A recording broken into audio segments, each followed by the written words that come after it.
ক্যাসেটটির শব্দ ধারণে এবং কম্পিউটারাইজ পরিস্ফুটনে mobile Monalisa and audio, Bagjola, Bashtala মোড়। নাহমাদুহু ওয়া নাস্তাঈনুহু ওয়া নাস্তাগফিরুহু ওয়া নু'মিনু বিহি ওয়া নাতাওয়াক্কালু আলাইহি ওয়া নাউযু বিল্লাহি মিন শুরুরি আনফুসিনা ওয়া মিন সাইয়্যাতি আ'মালিনা। من يهده الله فلا مضل له ومن يضلله فلا هادي له.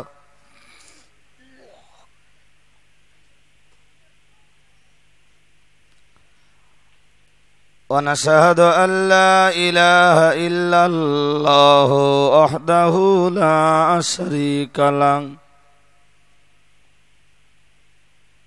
ونشهد أن سيدنا ونبينا وحبيبنا ومولانا محمدا صلى الله عليه وسلم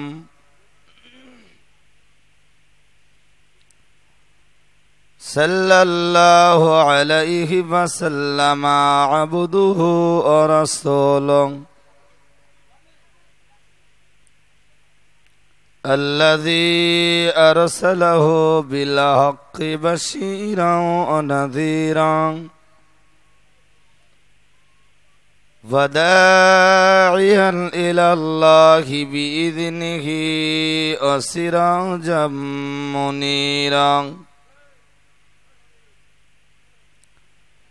فأعوذ بالله من الشيطان الرجيم. بسم الله الرحمن الرحيم. إن الله وملائكته يصلون على النبي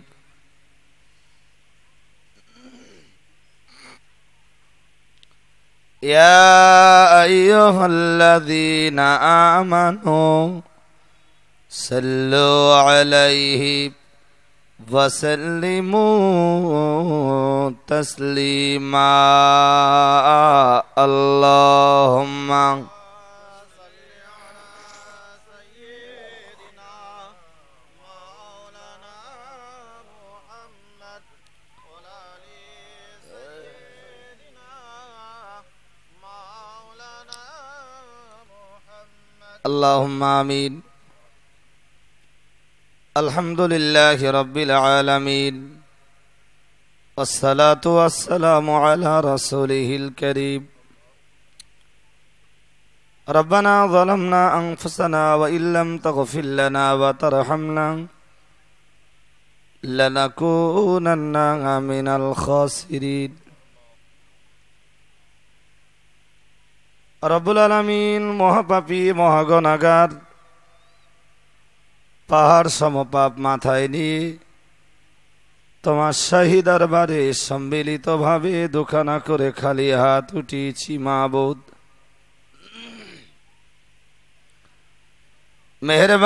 মেহেরবানি করে মোদের জীবনের গুনাহ রাশিকে মার্জনা করে দিই।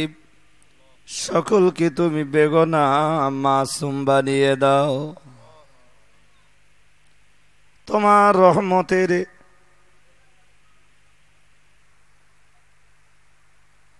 অংশীদার ভাগীদার আমাদের সকলকে তুমি বানিয়ে দাও আল্লাহ।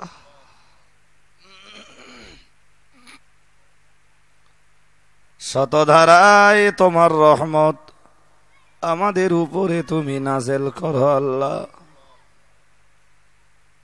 দিনের তরে অকাতরে আমাদের জান মাল গুলিকে কোরবান করে দেওয়ার মতো দিল মন তুমি সকলকে তৈরি করে দাও।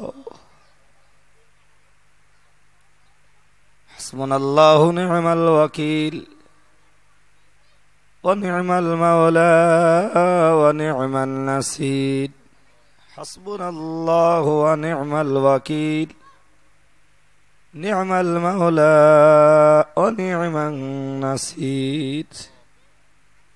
بحرمة هذه الكلمة الطيبة بحق لا إله إلا الله محمد رسول الله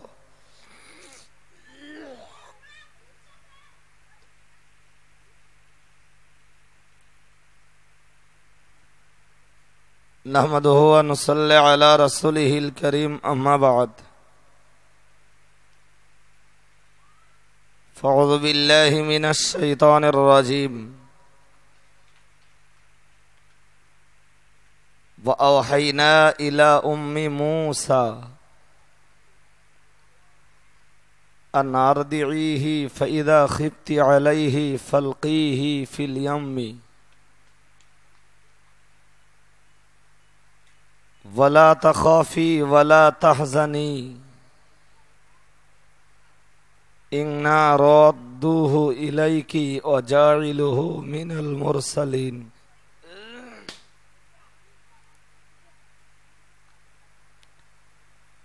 وقال عليه الصلاة والسلام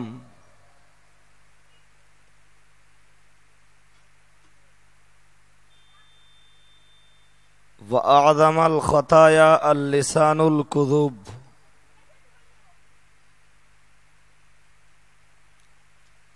أو كما قال عليه الصلاة والسلام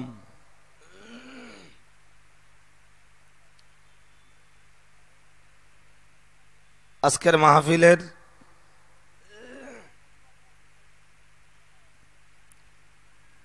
মাননীয় বরণীয় সভাপতি সাহেব,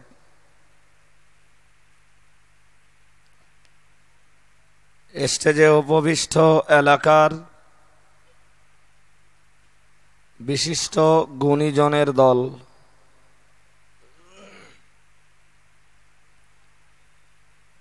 সমাবেত সমাগত দিনদার ইমানদার আল্লাহওয়ালী শ্রোতা মণ্ডলী, আল্লাহওয়ালা শ্রোতা মণ্ডলী, পর্দানাসীনা মা ও বোনেরা,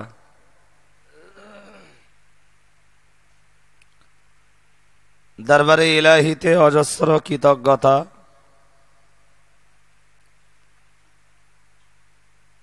যে মহান স্রষ্টার অফুরন্ত করুণায় আজ আমি আপনাদের এখানটাতে হাজির হওয়ার মতো সুযোগ পেয়েছি।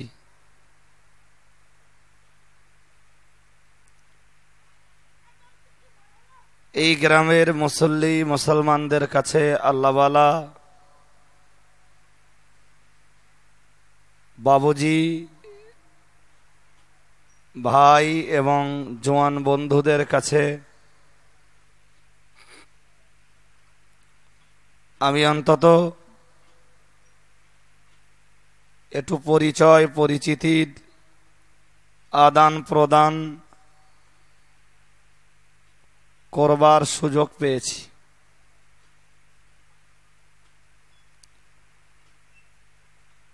আল্লাহ পাকের অফুরন্ত করুণা,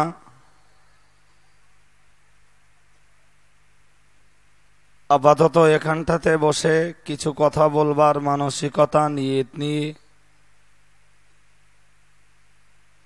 মহিমান্বিত কোরআন শরীফের ছোট্ট ছোট্ট একটি আয়াত পেয়ারা রসুল সাল্লাল্লাহু আলাইহি ওয়াসাল্লামার জবানে বর্ণিত অগণিত হাদিসের খুব ছোট্ট একটা হাদিস আপনাদের মাঝে পড়েছি।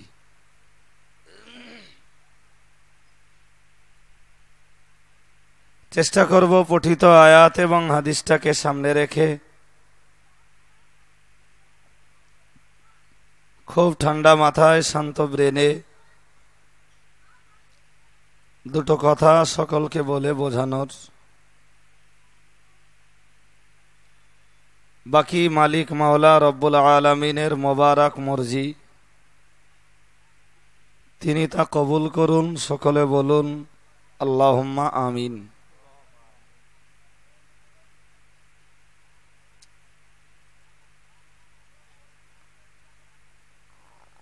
কোরআন শরীফের যে আয়াতটা পড়েছি, আয়াতটাতে আল্লাহ বলেছেন ওয়াওহাইনা ইলা উম্মি মূসা,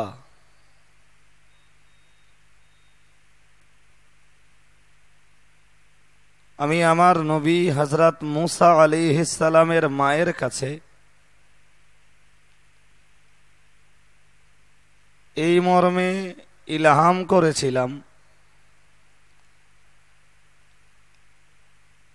আমি আল্লাহ তাকে নির্দেশ দিয়েছিলাম আন আরদিহি, আমি তাকে বলেছিলাম ওগো নবী মুসার মা, তুমি তোমার মুসাকে দুধ পান করাও। ফাইদা খিফতি আলাইহি, যদি তুমি মুসার প্রতি বড় চিন্তিত হয়ে পড়ো, তার প্রাণ নাশের আশঙ্কা করো, তার ব্যাপারে যদি তুমি ভীত সন্ত্রস্ত হয়ে যাও, ফালকিহি ফিল ইয়াম্মি, তাহলে তুমি তোমার মুসাকে একটি বাক্সের ভিতরে বন্দি করে নীল নদের পানিতে ভাসিয়ে দিও।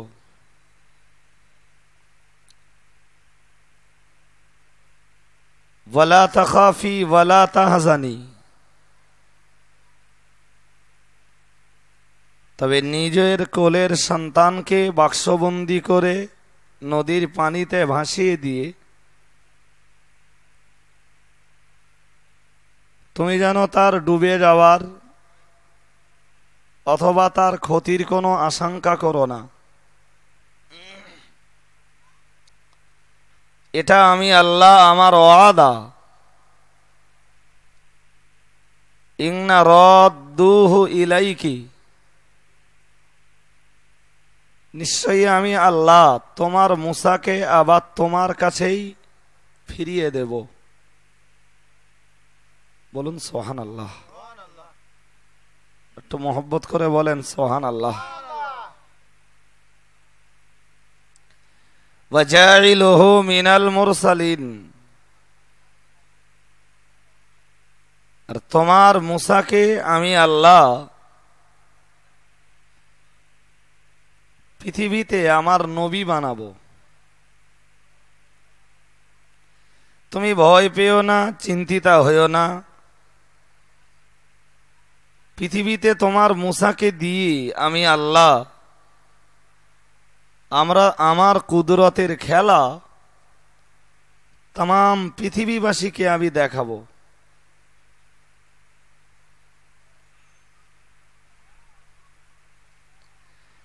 আসলে আমরা যেসব ওয়াজ-নসিহত শুনি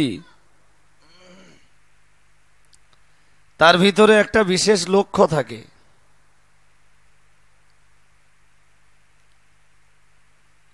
এমনি तमाम বাংলা ঘুরে ঘুরে আমার যা অভিজ্ঞতা,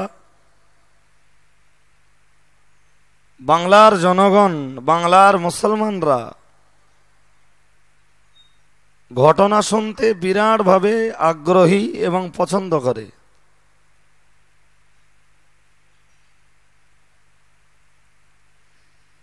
কিন্তু কোরআন শরীফে আল্লাহ যেসব ঘটনার বিবরণ দিয়েছেন, মুসা নবী বলেন আর ঈসা নবী বলেন, দাউদ নবী বলেন আর সুলাইমান নবী বলেন, বাদশাহ জুলকারনাইন বলেন, আর অন্য যে কোনো ইতিহাসের কথাই বলেন, কোরআন শরীফে আল্লাহ যেসব বিবরণ দিয়েছেন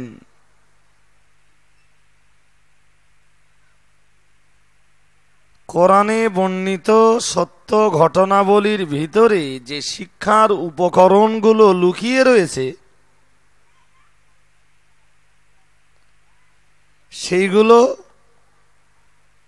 বাস্তবতার সাথে মানুষের কাছে মিলিয়ে বলারও মানুষের যেমন অভাব,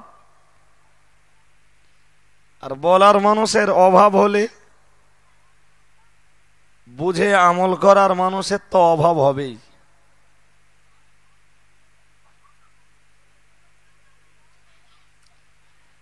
খুব ছোটবেলায় আমরা আমাদের নানি দাদিদের কাছে, দাদা নানাদের কাছে অনেক গল্প শুনেছিলাম।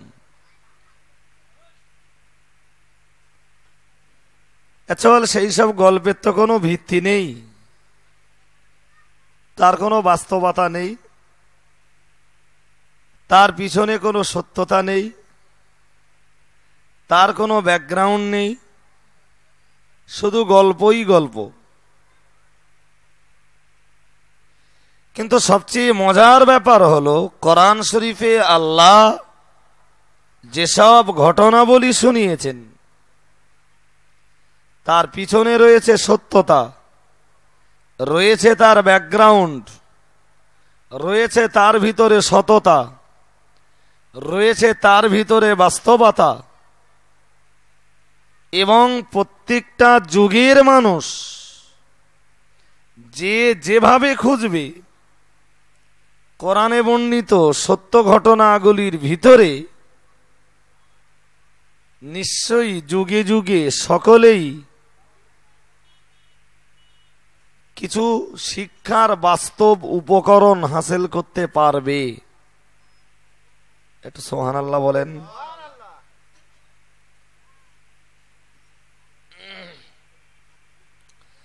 কোরআন শরীফে আল্লাহই বলেছেন, উদউ ইলা সাবিলি রাব্বিক বিল হিকমাতি ওয়াল মাউইযাতিল হাসানাতি ওয়াজাদিলহুম বিল্লাতি হিয়া আহসান। আল্লাহ বলেছেন, নবী, মক্কার মানুষগুলোর যদি পথে ফেরাতে হয়, বিপদগামী মানুষগুলোকে যদি সুপথ দেখাতেই হয়, আমি আল্লাহ আপনাকে বলছি, উদউ ইলা সাবিলি রাব্বিক বিল হিকমাতি ওয়াল মাউইযাতিল হাসানাতি। আপনি তাদেরকে ধর্মের দিকে ডাকুন জ্ঞান বিজ্ঞান দ্বারা। কি দিয়ে? একটু কথা বলেন।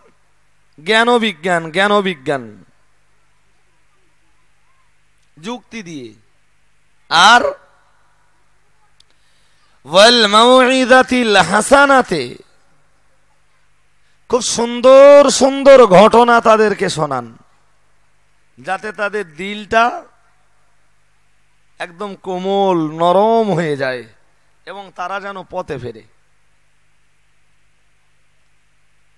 আমরা যেটা দেখি বাস্তবটা, অজনসিয়াতের ভিতরে ঘটনা আছে, লজিক, যুক্তি, জ্ঞান বিজ্ঞান,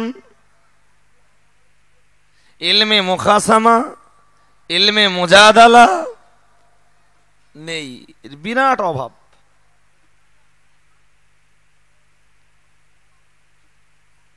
চলেন আয়াতটা কি পড়েছিলাম, তো আমি আজকে ঐতিহাসিক খুব ছোট্ট একটা বিবরণী আপনাদের কাছে দেব এবং তার ভিতর দিয়ে কিছু বাস্তবতা, শিক্ষার কিছু উপকরণ এবং কিছু জ্ঞানবিজ্ঞানের কথা, পাশাপাশি সামাজিক কিছু প্রেক্ষাপটের কথা তার ভিতর দিয়ে আস্তে আস্তে ফুটিয়ে তোলার চেষ্টা করছি। কোরআন শরীফের যে আয়াতটা পড়েছি, ওই আয়াতটা আল্লাহ হযরত নবী মুসা আলাইহিস সালাম সম্বন্ধে নাযিল করেছেন। মুসা আল্লাহর এমন একজন নবী, মুসা নবী আল্লাহর এমন একজন রসুল, যাকে দিয়ে আল্লাহ পৃথিবীতে খেলেছেন শুধু তার কুদরতের খেলা, আর জগৎবাসীকে দেখিয়েছেন জয় কার, আমি আল্লাহ আমার, না আমার শত্রু যারা তার। একটু খেয়াল করেন, কোরআন শরীফের এমন কোন পারা নেই যে পারার ভিতরে আল্লাহ মুসা আলাইহিস সালামের জীবনের সত্য ঘটনার বিবরণ দেননি। শোনেন, এই অল্প কিছু মানুষ বসেছেন, খুব মনের কান দিয়ে আস্তে আস্তে আস্তে আস্তে শুনতে হবে। আমি যে উঠেই আপনারা একটা জায়গায় পৌঁছে দেব, গাড়িতে যখন বসেছেন ড্রাইভারকে গাড়ি চালাতে দেন, ধৈর্য ধরুন, ঠিক সময় হলে মালিক যদি রাজি থাকেন, আল্লাহ যদি রাজি থাকেন, গন্তব্যস্থলে পৌঁছে না দিয়ে গাড়ি দাঁড় করাবো না ইনশাল্লাহ। গন্তব্যে পৌঁছাবেন, যে কজনই রয়েছেন, আপনাদের সময় বেকার যাবে না। রজব আলী লাইফে, আমার লাইফে কোনোদিন আমি কোনো শ্রোতার সময় নষ্ট করিনি, যাই অজ করি। কিছু জ্ঞান বিজ্ঞানের কথা তাদেরকে বলেছি, কিছু কোরআন হাদিসের তথ্য তাদেরকে দিয়েছি। কোরআন শরীফের এমন কোন পারা নেই যে পারার ভিতরে আল্লাহ মুসা নবীর কথা বলেননি। 30টা পারা, তো প্রত্যেকটা পারায় মুসা নবীর নাম আর মুসা নবীর জীবনের কোনো না কোনো ঘটনা আল্লাহ তুলে ধরেছেন। আসলে আল্লাহর অসীম কুদরত নবী মুসা আলাইহিস সালামকে দিয়ে আল্লাহ প্রকাশ করিয়েছেন।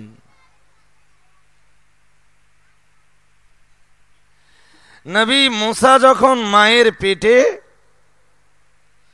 মিশরের ফেরাউনের রাজ্যে, তখন গোটা দেশ জুড়ে চলছে বিরাট অরাজকতা, বিশৃঙ্খলা। ফেরাউনের নির্দেশ ছিল বনি ইসরাইল গোত্রের মায়েদেরকে খেয়াল রাখা হোক। ইসরাইল গোত্রের মায়েরা যেসব বাচ্চা প্রসব করবে, যদি কন্যা সন্তান হয় বাঁচতে দাও, যদি পুত্র সন্তান হয় জবাই করে দাও। গোটা দেশের মাটিতে যখন এই নির্দেশ জারি হলো, নবী মুসার মা খুব ভীত সন্ত্রস্ত হয়ে গেলেন। আমার গর্ভে তো সন্তান, যদি আবার আমার ছেলে হয়, আমি সেই ছেলেকে তো বাঁচাতে পারবো না। ফেরাউনের সোলজার, পুলিশ, প্রশাসন, লস্কর প্রতি মুহূর্তে ইসরায়েলদের ঘরে ঘরে, ইসরায়েল সম্প্রদায়ের মানুষদিগের ঘরে ঘরে ঘুরে বেড়াচ্ছে, কোনো রাস্তা নেই। কারণ জ্যোতিষীরাই, জ্যোতির্বিদরাই নবী মুসা আলাইহিস সালামকে খবর দিয়েছে যে খুব তাড়াতাড়ি আপনার রাজ্যে এমন একটি বাচ্চার আবির্ভাব ঘটবে, এমন একটি বাচ্চা ইসরায়েলদের ঘরে জন্ম নেবে, যে বাচ্চাটা আপনার টোটাল সাম্রাজ্যকে একদম পুরো তছনছ করে ছেড়ে দেবে। আপনার রাজ্য আপনি টিকিয়ে রাখতে পারবেন না। ফেরাউন বলল, কি ইসরায়েলদের ঘরে একটা বাচ্চা এসে আমার রাজ্যকে তছনছ করে দেবে? ঠিক আছে, আমি দেখছি। ইসরায়েলদের কোনো ছেলেকে আর বাঁচতে দেওয়া হবে না। বনি ইসরায়েলদের ঘরে যে বাচ্চাটাই আসবে, ওই বাচ্চাটাকেই অঙ্কুরে বিনাশ করা হবে। ওই বাচ্চাটাকে যে মায়ের কোল থেকে ছিনিয়ে নিয়ে তার জীবন আর রক্ত নিয়ে ছিনিমিনি খেলা করা হবে। এই এই এই ফেরেশতা ভাগ, আড্ডা দেওয়ার জায়গা হচ্ছে না এর ভিতরে।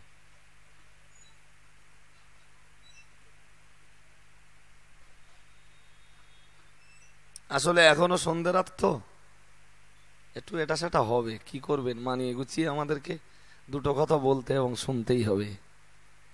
যাই হোক, তাহলে বনি ইসরাইল গোত্রের এই হাজার হাজার শিশুকে হত্যা করেছে ফেরাউন। মুসা নবীর মায়ের কাছে তার আওয়াজটা আছে।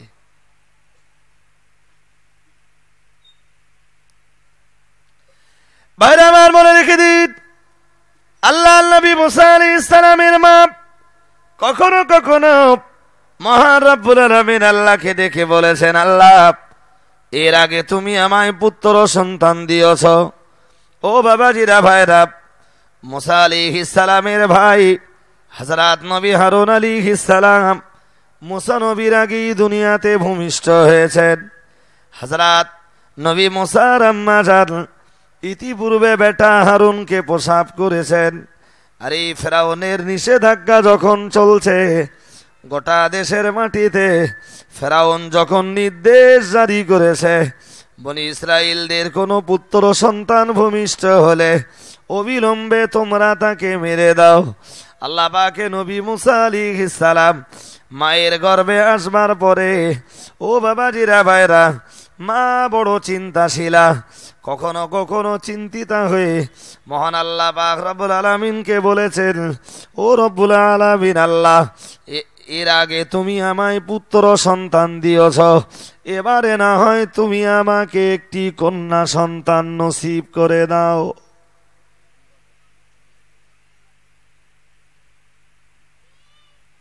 ঠিক ফিরআউনের কবল থেকে বাঁচবার জন্যে কখনো কখনো মুসা নবীর মা এটাও বলেছেন, আল্লাহ এবার না হয় তুমি একটা কন্যা আমায় দাও, ছেলে তো তুমি একটা দিয়েছ।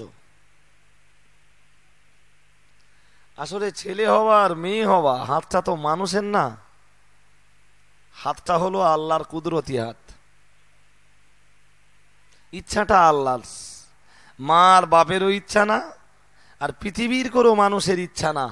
আল্লাহ ইচ্ছা করলে ছেলেও দেন, ইচ্ছা করলে মেয়েও দেন, ইচ্ছা করলে ছেলে মেয়ে দুটোই দেন, আর ইচ্ছা করলে ছেলে মেয়ে সবকিছু থেকে বঞ্চিত করেন।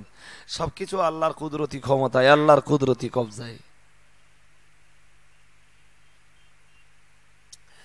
ভাইরা আমার মনে রেখে দিন, আল্লাহ নবী মুসা আলাইহিস সালামের মা মহান রব্বুল আলামিন আল্লাহকে বলেছেন, ও রব্বুল আলামিন আল্লাহ, আবার যদি তুমি আমায় পুত্র সন্তান দাও, ও রব্বুল আলামিন আল্লাহ, গোটা দেশের ইসরাইলদের ঘরে হাজার হাজার পুত্র সন্তানকে মায়ের কোল থেকে কেড়ে নিয়েছে ফিরআউনের লোক লস্কর, তাদেরকে জবাই করে দিয়েছে, মেরে ফেলেছে। ও রব্বুল আলামিন আল্লাহ, তোমার শাহী দরবারে আমার করুণ বিনতি, এবারও যদি তুমি আমায় পুত্র সন্তান দাও, না না না না না, ওই সন্তানকে আমি হয়তো বাঁচাতে পারবো না। ফিরআউনের লোক লস্কর এসে মায়ের কোল থেকে আমার সন্তানকে কেড়ে নিয়ে যাবে। ও রব্বুল আলামিন আল্লাহ, তোমার শাহী দরবারে করুণ মিনতি, তুমি আমার জন্য একটি পুত্র সন্তানের ব্যবস্থা না করে কন্যা সন্তান নসিব করে দাও। ও বাবাজিরা ভাইরা, মাথায় রাখুন, আমার আল্লাহ পাক রব্বুল আলামিনের যেটা ইচ্ছা রয়েছে সেটাই তো ঘটবে। নবী মুসা আলাইহিস সালামের মায়ের আবেদন আল্লাহর কাছে কবুল হলো না, বরং আল্লাহ পাকে নবী মুসার মা সন্তানটাকে যেই না প্রসব করলেন, আর প্রসব করেই দেখলেন সেটা হলো পুত্র সন্তান। একটু মহব্বত করে বলুন, একটু মহব্বত করে বলুন। ভাই আমার মনে মনে হয়েছে, জানেন, আমার মনে মনে হয়েছে যে আল্লাহ হযরত নবী মুসা আলাইহিস সালামকে ওই কঠিন অত্যাচারের পিরিয়ডে পাঠালেন কেন? হয় 10 বছর আগে পাঠালে পারতেন, নইলে 50 বছর পরে পাঠাতে পারতেন, তাহলে তো এত সমস্যা হয় না। হয় হ্যাঁ, কিন্তু আল্লাহর ইচ্ছা তো আলাদা। কি ইচ্ছা? আমি আপনাকে কোরআন শরীফের আয়াত পড়ে ইনশাল্লাহ তা বোঝাবো।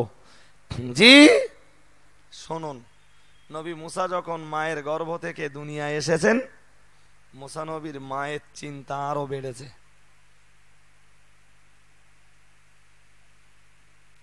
বাচ্চা পৃথিবীতে এলেই কাঁদবে তো, কাঁদবে তো, কাঁদবে।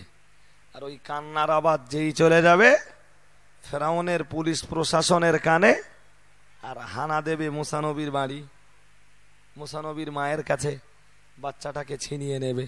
তাই নবী মুসার মায়ের এত চিন্তা যে যেই মুসা নবী পৃথিবীতে এসেছেন, আর হযরত নবী মুসার মা আল্লাহকে বললেন, আল্লাহ চেয়েছিলাম তোমার কাছে মেয়ে, আর যে ছেলে ইসরায়েলদের জন্য এক্ষুনি বিরাট বড় ফিতনার কারণ, সেই ছেলেই তুমি আমায় দিলে। আল্লাহ এই ছেলে আমি কি করে বাঁচাবো?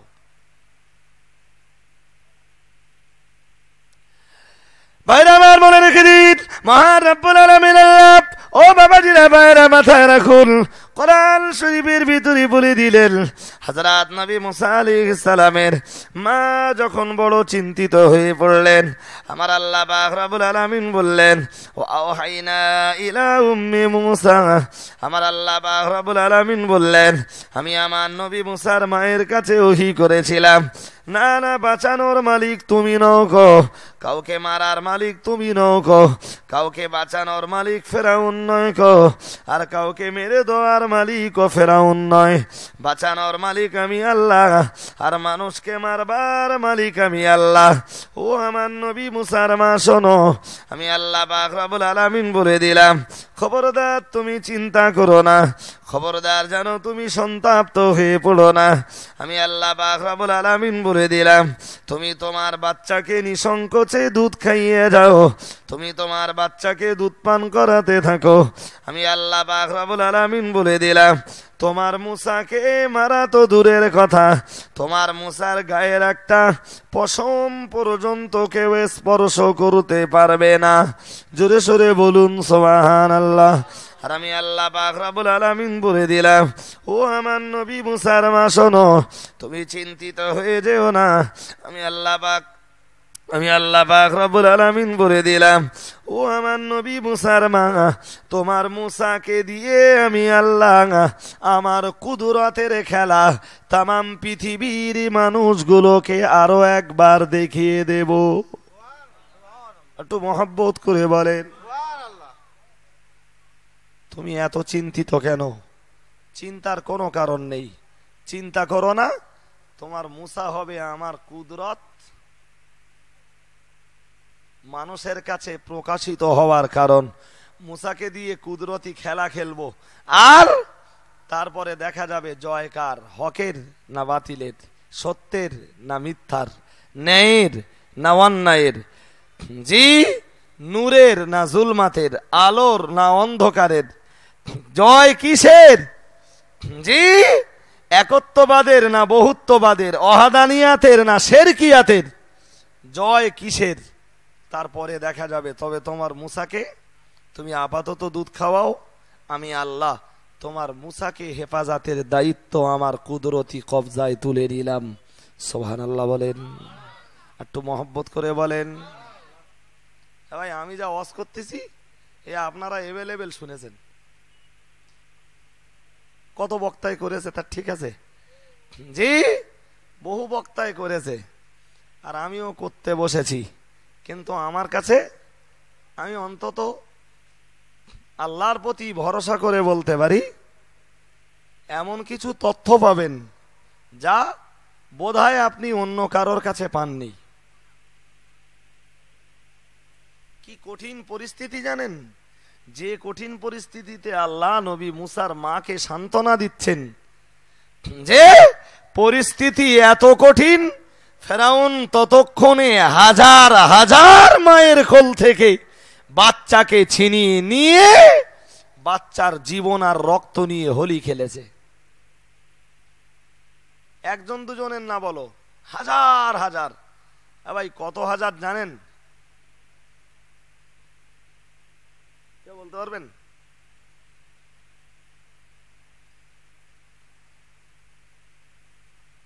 তাফসীরের একটি কিতাবে লেখা রয়েছে ৭০ আলফান, ৭০,০০০। কত হাজার? যে তাফসীর কারকরা আর এক জায়গায় যে লিখেছেন ৭০,০০০ নয়, ৯০,০০০ মায়ের কোল থেকে পুত্র সন্তানকে ছিনিয়ে নিয়ে ফেরাউন হত্যা করেছে। হয় কেন? কারণ একটাই, বনি ইসরাইলদের ভিতরে একটি ছেলে আসবে, আর ওই ছেলেটা এসে আমার রাজ্যটাকে পুরো তছনছ করে দেবে।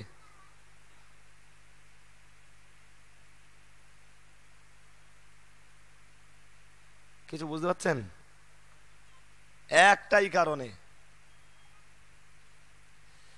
ভাইরা আমার মনে রেখে দিন, ওরা বুঝবেন না, নিজের রাজ্যটাকে বাঁচাতে যে, ও বাবাজিরা ভাইরা, নিজের সাম্রাজ্যটাকে টিকিয়ে রাখবার জন্য, নিজের প্রভাব প্রতিবর্তী আর নিজের মান ইজ্জতকে বজায় রাখতে যে, ও মুসলমান বাবাজিরা মাথায় রাখুন, ফেরাউন একটা দুটো নয় গো, 70,000 থেকে 90,000 বাচ্চার গলায় ছুরি চালিয়েছে।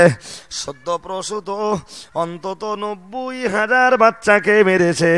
ও বাবাজিরা ভাইরা মাথায় রাখুন, আমার আল্লাহ নবী হাদিসে জানিয়ে দিয়েছেন, ও ইন্নাহুম লামিন রায়হানিল্লাহ, আমার আল্লাহর হাবিব জানিয়ে দিয়েছেন, ও দুনিয়ার মানুষ মনে রেখে দাও, আমি মুহাম্মদুর রাসূলুল্লাহ সাল্লাল্লাহু আলাইহি ওয়াসাল্লাম, আমি আল্লাহ পাকের নবী তোমাদেরকে বলে দিলাম, আমি আল্লাহ পাকের হাবিব তোমাদেরকে বলে দিলাম, ও ইন্নাকুম লামিন রায়হানিল্লাহ, নিশ্চয়ই এই সমস্ত ছোট ছোট শিশু বাচ্চারা হলো তোমাদের জন্যে আল্লাহ পাকের দয়ার জান্নাতের ফুল। একটু মহব্বত করে বলুন, একটু মহব্বত করে বলুন। তোমাদের ঘরের এই সমস্ত ছোট ছোট বাচ্চারা হলো তোমাদের জন্য আল্লাহর দয়ার জান্নাতের কথা বলেন, কি বলেছি, ফুল। ফুল যে, তাহলে বিশ্ব নবী যে জিনিসকে বলেছেন বেহেশতের ফুল, আর ফেরাউন ওরকম 90,000 বেহেশতি ফুলকে জবাই করেছে।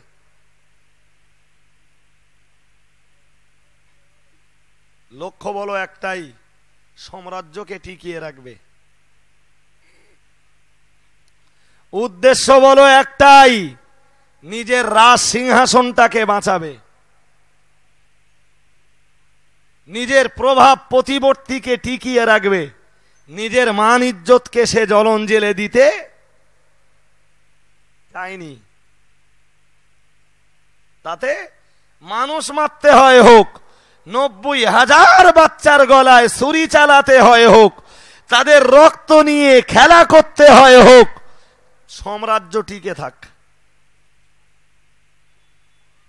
ভাই এই পর্যন্ত অজ করে যদি জিজ্ঞেস করি, এরকম ফেরাউন খুঁজলে এখন পাওয়া যাবে?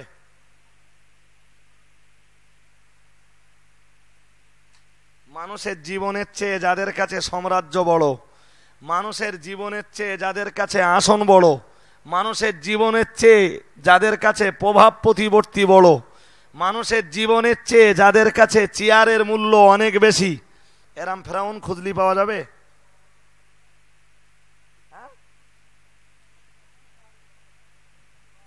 দু চারটে বলতে চাচ্ছেন? তা সে ভারতে পাবো না, ভারতের বাইরে যেতে হবে? হাজার হাজার পাওয়া যাবে এরকম ফেরাউন,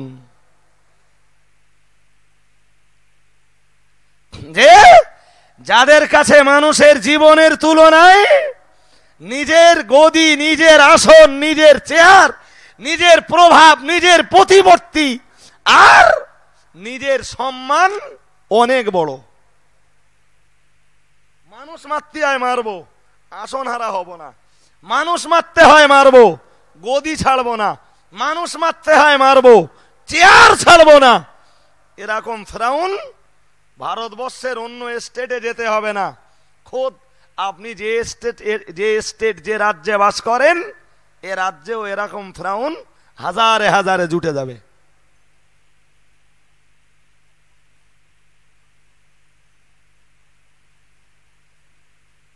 কথা বুঝতে পারছেন? হ্যাঁ, ওতে অতি বুঝে নিতে হবে। আমি খুব বেশি ক্লিয়ার জনগণকে বলিনি, যদি ক্লিয়ার বলি তা কলা ছিলে দিতে পারবো আপনাদের কাছে।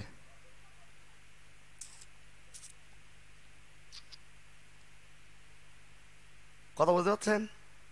হ্যাঁ, আমি বলো চেয়ারের বিরাট সম্মান দেই, জানেন? আমার স্কুলের হেডমাস্টারের চেয়ার আমি বিরাট সম্মান দেই, কারণ আমি একজন অ্যাসিস্ট্যান্ট টিচার।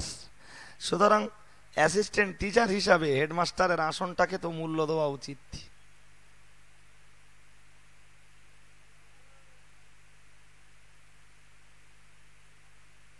বাংলার চিফ মিনিস্টার যিনি হন, চিফ মিনিস্টারের যে আসন, ওই আসনটাকে আমি সম্মান করি। আমি একজন বাঙালি। প্রাইম মিনিস্টারের চেয়ারটাকে আমি বিরাট ভাবে সম্মান করি, কারণ আমি একজন ভারতীয় নাগরিক।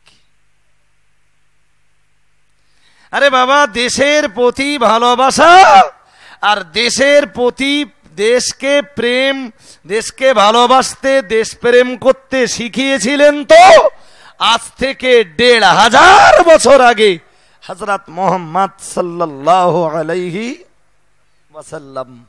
সুবহানাল্লাহ বলেন। এত আস্তে বলতেছেন কেন? আর একটু মহব্বত করে বলেন। আপনাদের কাছ থেকে তো ফিডব্যাকটা আমি ভালো আশা করবই। ফিডব্যাক যদি ভালো না হয়, আমার বক্তৃতা ভালো হবে না। আমার বক্তৃতা যেরকম শ্রোতা সেরকম বক্তৃতা, কিছু মনে নেবেন না। চটপট একটুখানি একটা হাদিস বলছি, একটুখানি হাদিসটা ভাববেন। মনে রেখে দিন, নবী মুহাম্মদুর রাসূলুল্লাহ সাল্লাল্লাহু আলাইহি ওয়াসাল্লাম, আমার আল্লাহ নবী হাদিসে জানিয়েছেন, ও দুনিয়ার মানুষ মনে রেখে দাও, আমি মুহাম্মদুর রাসূলুল্লাহ সাল্লাল্লাহু আলাইহি ওয়াসাল্লাম, আমি আল্লাহ পাকের রাসূল তোমাদেরকে বললাম, হুব্বুল ওয়াতানি মিনাল ঈমান। প্রিয় নবী মুহাম্মদুর রাসূলুল্লাহ সাল্লাল্লাহু আলাইহি ওয়াসাল্লাম, আমার আল্লাহ নবী হাদিসে জানিয়েছেন, হে দুনিয়ার মানুষ মনে রেখে দাও, আমি মুহাম্মদুর রাসূলুল্লাহ সাল্লাল্লাহু আলাইহি ওয়াসাল্লাম, আমার আল্লাহ নবী জানিয়ে দিয়েছেন, আমি আল্লাহ পাকের রাসূল বলে দিলাম, যে দেশের মাটিতে তুমি জন্ম নিয়েছো, যে দেশের মাটিতে তুমি ভূমিষ্ঠ হয়েছো, যে দেশের আলো বাতাসে তুমি বড় হয়ে উঠেছো, যে দেশের জলবায়ু, যে দেশের আবহাওয়ায় তুমি বড় হয়ে উঠেছো, যে দেশের জমিনের উপরে তুমি বিচরণ করো, যে দেশের আসমানের তলায় তুমি বসবাস করো, আমি মুহাম্মদুর রাসূলুল্লাহ সাল্লাল্লাহু আলাইহি ওয়াসাল্লাম, আমি আল্লাহ পাকের রাসূল বলছি, ওই দেশকে ভালোবাসা নিঃসন্দেহে তোমার ঈমানের অঙ্গ। ওই দেশের সম্ভ্রম রক্ষা করা, ওই দেশের ইজ্জত রক্ষা করা রীতিমতো তোমার দায়িত্ব। আমি আল্লাহ পাকের নবী বলে দিলাম, আমি আল্লাহ পাকের হাবিব বলে দিলাম, হুব্বুল ওয়াতানি মিনাল ঈমান। আমি আল্লাহ পাকের হাবিব বলছি, যে মানুষটার ভিতরে দেশের প্রতি ভালোবাসা নেই, ওই মানুষটার ভিতরে ঈমান নাই।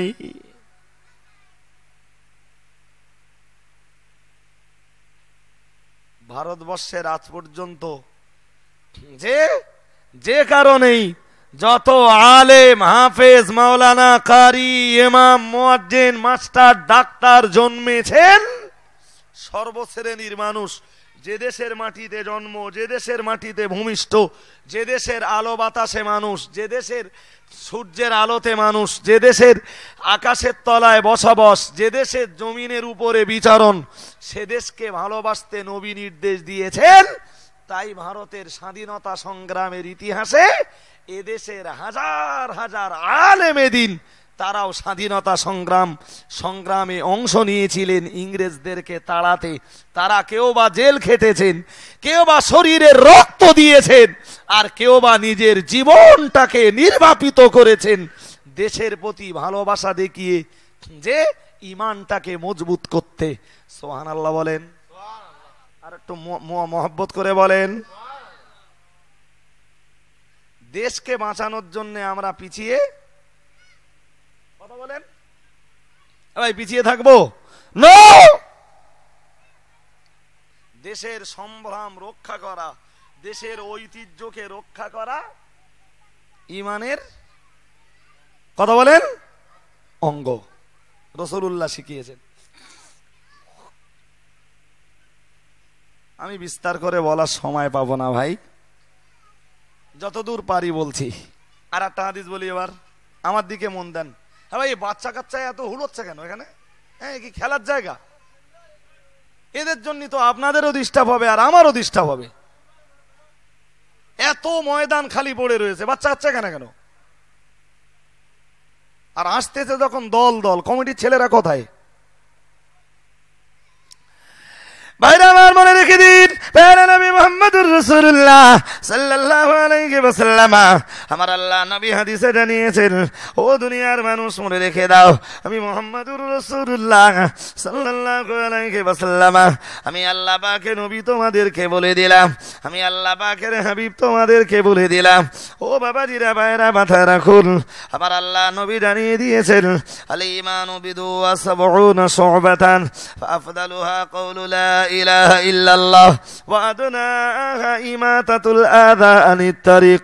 প্রিয় নবী মুহাম্মদুর রাসূলুল্লাহ সাল্লাল্লাহু আলাইহি ওয়াসাল্লাম, আমার আল্লাহ নবী জানিয়ে দিয়েছেন, ঈমানের 70টার বেশি শাখা প্রশাখা রয়েছে, ঈমানের শাখা প্রশাখা রয়েছে 70টার বেশি। আমার আল্লাহ নবী জানিয়ে দিয়েছেন, ঈমানের সবচেয়ে বড় শাখাটা হলো লা ইলাহা ইল্লাল্লাহ।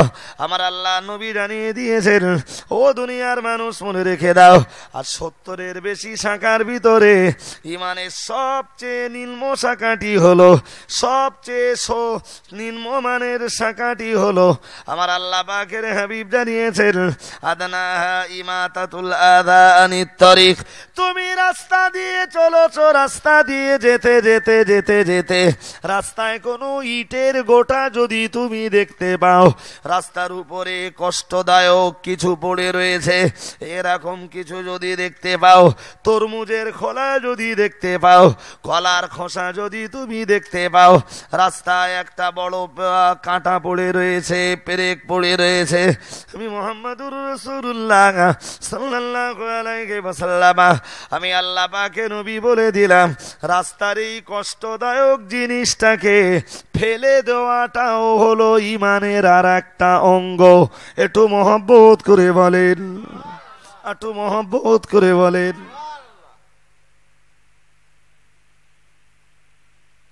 ভাই, যুগে যুগে অনেক মহামনীষীদের আবির্ভাব ঘটেছে। পৃথিবীর অন্য কোনো মনীষীতে আর বলেছেন, তুমি রাস্তাতে যাচ্ছ, তো যেতে যেতে তোমার নজরে পড়েছে একটা পেরেক পড়ে রয়েছে, ওইটা তুমি খুঁটে ফেলে দাও, ওটাও ঈমানের অঙ্গ, ওটাও তোমার ধর্মের একটা অঙ্গ, কেউ বলেছেন? কথা বলেন। একটা ইটের গোটা পড়ে রয়েছে, একটা পাথরের টুকরো পড়ে রয়েছে, রাস্তা পুরো মসৃণ প্লেন, তুমি খুব ব্যস্ত, তোমার নজরে পড়েছে, পারলে দাঁড়িয়ে ওইটাকে ফেলে দাও, তোমার ঈমান আরেকটু কংক্রিট হবে। তুমি দেখতে পেয়েছো কলার একটা খোসা পড়ে রয়েছে, তুমি দেখতে পেয়েছো তরমুজের একটা খোসা পড়ে রয়েছে, তুমি দাঁড়াও, দাঁড়িয়ে তরমুজের কলার খোসাটা তুমি রাস্তা থেকে ক্লিয়ার করে দাও। জি, তুমি দেখে চলে গেলে, তোমার আর এক ভাই বাইক নিয়ে রাস্তা দিয়ে চলছিল খুব দুরন্ত গতিতে, জি, চাকাটা তরমুজের খোসাতেও উঠেছে আর সে ব্রেকও মেরেছে, কি হবে? পড়ে যাবে, কেটে যাবে, ভেঙে যাবে, রক্তাক্ত হয়ে যাবে। তোমার আর একজন ভাই, পৃথিবীর আর একজন মানুষ ওই খোসাটি পড়ে থাকায় পথে সে কষ্ট পাক, এই সুযোগটা তুমি দিও না। তোমার ঈমানি কর্তব্য ওটাকে পরিষ্কার করে দেওয়া। রাস্তায় যদি একটি পেরেক পড়ে থাকে, ছোট্ট একটা পিন যদি পড়ে থাকে, একটি তার যদি পড়ে থাকে, তোমার নজরে পড়লে ফেলে দাও। একটা সাইকেলওয়ালা খুব ব্যস্ত, হয়তো কোনো ইমার্জেন্সি কাজে যাচ্ছে, ওই তারটা তার সাইকেলের টায়ারে পড়ে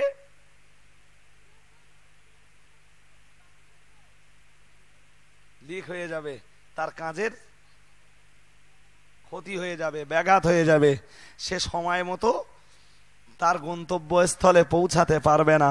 তাই তোমার ঈমানের কর্তব্য ওই ছোট্ট গুল পেরেকটাকে, অথবা জি ওই পিনটাকে কিংবা ওই ছোট্ট তারটাকে রাস্তার উপর থেকে তুমি ফেলে দাও, ওটাও তোমার ঈমানি একটা কর্তব্য। হ্যাঁ ভাই, একটু চট করে বলবেন। রাস্তা দিয়ে যাচ্ছি, জি একটা ইটের গোটা পড়ে রয়েছে, আমার চোখে পড়েছে, ফেলে দেয়নি কো। একটা লোক সাইকেলে না কো, মোটর সাইকেলে না কো, পায়ে হেঁটে যাচ্ছিল, ইটের গোটাটায় লেগে হোঁচট খেয়ে পায়ের নখটা উল্টে গেল। তুমি মানুষ তো, তোমার চোখে যখন পড়েছে আর একজন পথিককে তুমি এই কষ্টটা হবার সুযোগ দিও না, দিও না। রাসূল নিষেধ করেছেন, তুমি ওটা পরিষ্কার করে দাও। ভাই, রাস্তায় ইটের গোটা পড়ে রয়েছে, খোসা পড়ে রয়েছে, পিন পেড়ে পড়ে রয়েছে, ব্রেক পড়ে রয়েছে, যে তো তারপরে তরমুজের খোলা পড়ে রয়েছে। যে নবী এগুলোকে পরিষ্কার করতে বলেছেন ১৫০০ বছর আগে,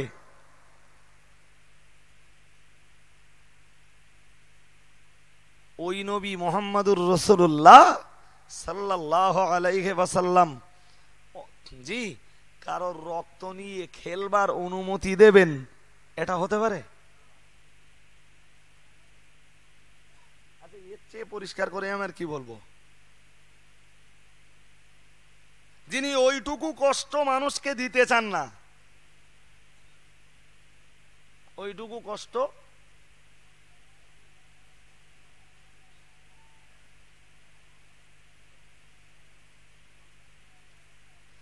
আরে বাবা, হযরত মুহাম্মদ সাল্লাল্লাহু আলাইহি ওয়াসাল্লাম তার শিষ্যদের, তার সাহাবীদের, তার উম্মত দিগকে তিনি অস্ত্র শস্ত্র ব্যবহার করা তো বহু দূরের কথা। হযরত মুহাম্মদ সাল্লাল্লাহু আলাইহি ওয়াসাল্লাম বলেছেন, প্রতি সপ্তাহের শুক্রবারের দিনে তোমার হাতের নখগুলো পর্যন্ত কেটে তাই নামাজ পড়তে যাও। সুবহানাল্লাহ বলবেন না? আর একটু মন খুলে বলেন। এমনি দেখেছেন আমাদের ঘরের ছেলেরা, এরা লম্বা লম্বা নখ রাখে, দেখেননি? বাদর বাদর নখ দেখেছেন? কিন্তু মাদ্রাসা, যে কোনো একটা মাদ্রাসার ছেলের হাত টেনে ধরে দেখবেন দিন, নখ লম্বা রাখবে, মাদ্রাসার কোনো হুজুরে তা বরদাস্ত করবে না।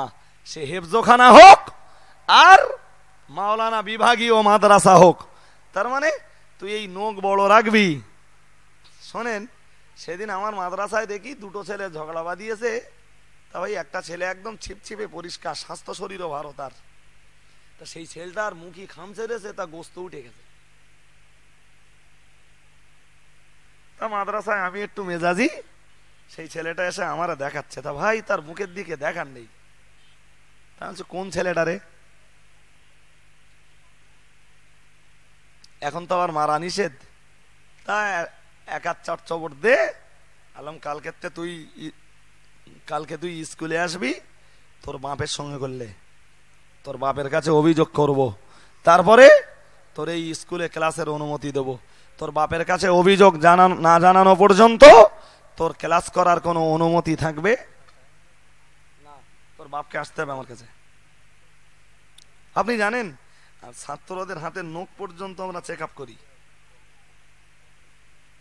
নখ দিয়ে যেন কোনো মানুষের হেসলেও কত না করতে পারে।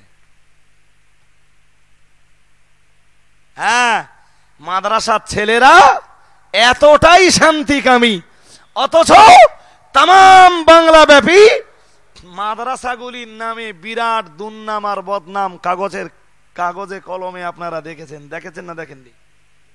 দেখেছেন না? হ্যাঁ, অথচ মাদ্রাসার ছেলেদের হাতে অস্ত্র তো দূরের কথা, হাতের নখটাই বড় হতে সুযোগ দেওয়া হয় না।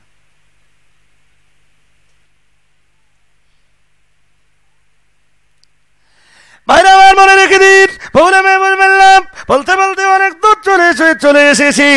ও বাবাজিরা, ভাইরা, গভীর ভাবে বুঝবার ব্যাপার, ভালো করে মাথায় রাখুন, উপলব্ধি করার ব্যাপার। ও বাবাজিরা, ভাইরা, গোটা দেশের মাটিতে যত থানা রয়েছে, আপনি যে কোনো একটা থানায় চলে যান, শুধু বোঝানোর জন্য আপনাকে বলছি। ও মুসলমান বাবাজিরা, আপনি থানার বড়বাবুকে জিজ্ঞেস করুন, স্যার আপনার থানার ভিতরে ডাকাত কতজন? থানার বড়বাবু বললেন 15 জন। ফের আপনি জিজ্ঞেস করুন, স্যার আলেম হাফেজ মাওলানা কতজন, ইমাম কতজন? থানার বড়বাবু বলবেন, আলেম হাফেজ মাওলানাদের নাম ডাকাতদের দলে নেই গো। ও বাবাজিরা ভাইরা, ফের আপনি আবার জিজ্ঞাসা করুন, স্যার ছিনতাইবাজদের যে তালিকা আছে তাতে কজন আলেম হাফেজ মাওলানার নাম আছে? বড়বাবু আবার বলবেন, তাতেও একটিও ছিনতাইবাজদের নাম আসেনি, আলেম হাফেজ দিগের নাম। ও বাবাজিরা ভাইরা, আবার আপনি বড়বাবুকে জিজ্ঞেস করুন, স্যার আপনার এরিয়ায় টোটাল চোর কতজন? বড়বাবু জবাব দিলেন 237 জন। আবার আপনি ঘুরিয়ে জিজ্ঞেস করুন, স্যার মাদ্রাসার ছেলে রয়েছে কতজন?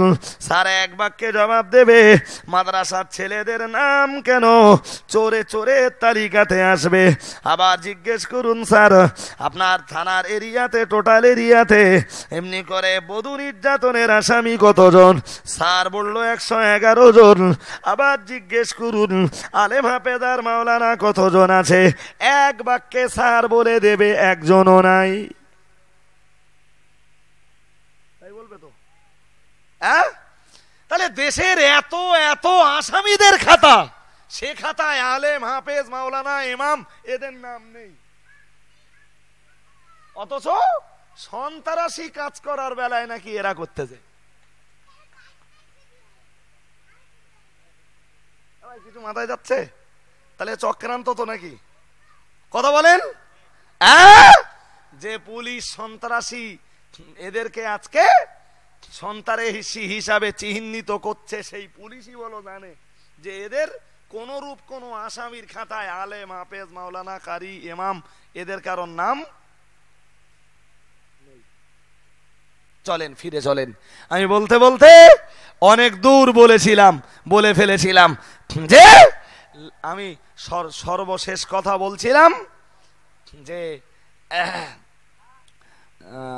এরকম ফেরাউন আমাদের দেশে খুঁজলে প্রচুর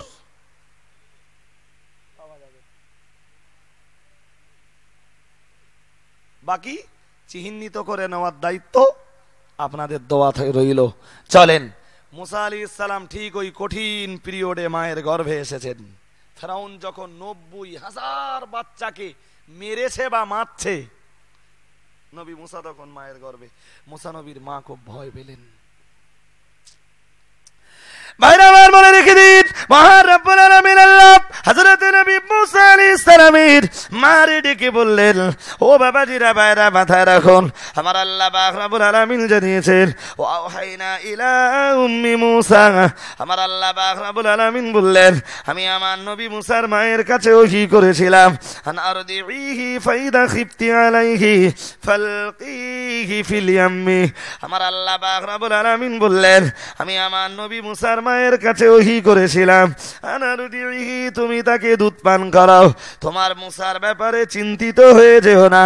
আমি আল্লাহ পাক রব্বুল আলামিন বলে দিলাম, না না না না না, কাউকে বাঁচানোর মালিক ফেরাউন নয়, আর কাউকে মারার মালিক ফেরাউন নয়। বাঁচানোর মালিক আমি আল্লাহ, আর মারবার মালিক আমি আল্লাহ।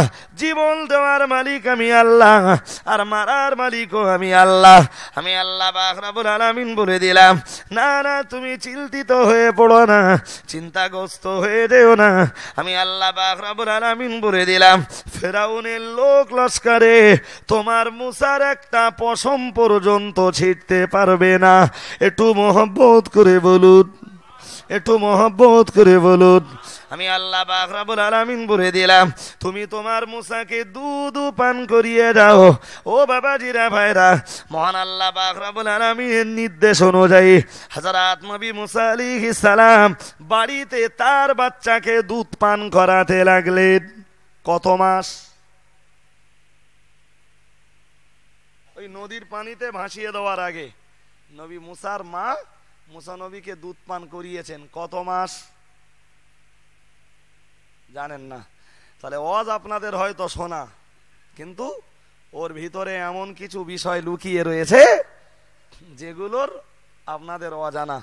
নবী মুসা আলাইহিস সালাম নদীতে ভাসমান হওয়ার আগে জি, তার মাতাকে নদীতে ভাসানোর আগে তার মায়ের দুধ খেয়েছেন, দুধ পান করেছেন 8 মাস। সুবহানাল্লাহ বলেন, একটু মহব্বত করে বলেন। খুশি হয়ে তো সুবহানাল্লাহ অনেক আগে বলা দরকার ছিল আপনাদের। হ্যাঁ ভাই, ফেরাউনের পুলিশ প্রশাসন ঘুরতে বলো, আর মুসা নবী মায়ের কোলে দুধ খাচ্ছে, পুলিশের কাছে, জল্লাদদের কাছে নবী মুসার কোনো খবর তাদের কানে নেই। আচ্ছা ভাই, 8 মাস একটি বাচ্চা মায়ের কোলে দুধ খেয়েছে, তা এরম বাচ্চা জানা আছে 8 মাসে কোনোদিন কাঁদিনি? নবী মুসা একটুখানি কাঁদ দিত, ওদের কানে আওয়াজ চলে যাবে। আর ওদের কানে নাই বাজাক, পাশের বাড়ির লোকের কানে তো আওয়াজ চলে যাবে, আর তারা তো ফেরাউনের জল্লাদগুলোর কাছে খবর দেবে।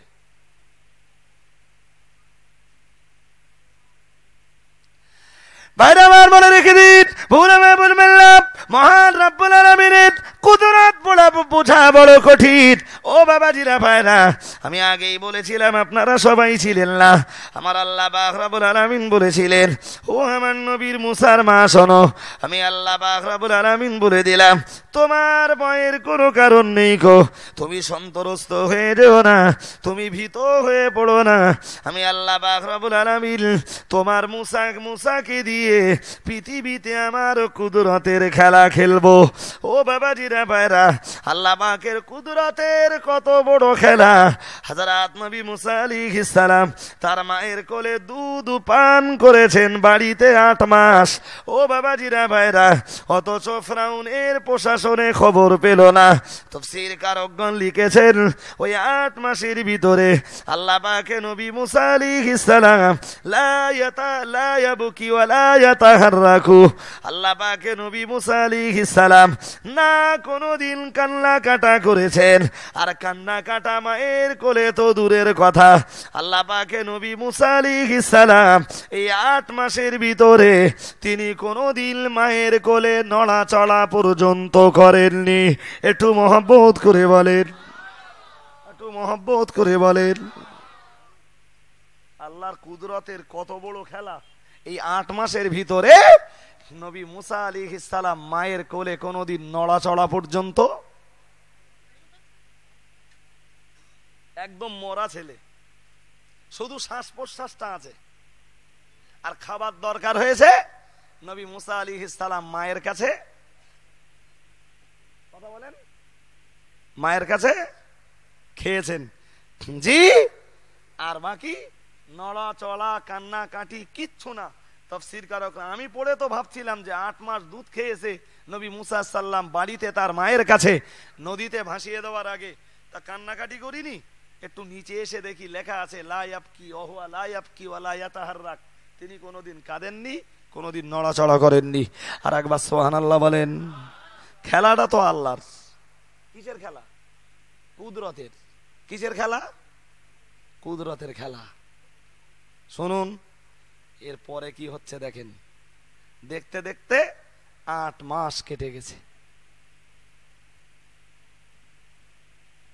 দেখতে দেখতে 8 মাস যেই কেটেছে, নবী মুসার ব্যাপারে নবী মুসার মা খুব ভীত সন্ত্রস্ত হয়ে পড়েছেন। 8 মাস তো এইভাবে কাটালাম, এখন উপায়? 8 মাস তো এইভাবে কেটে গেল, তো এখন উপায়?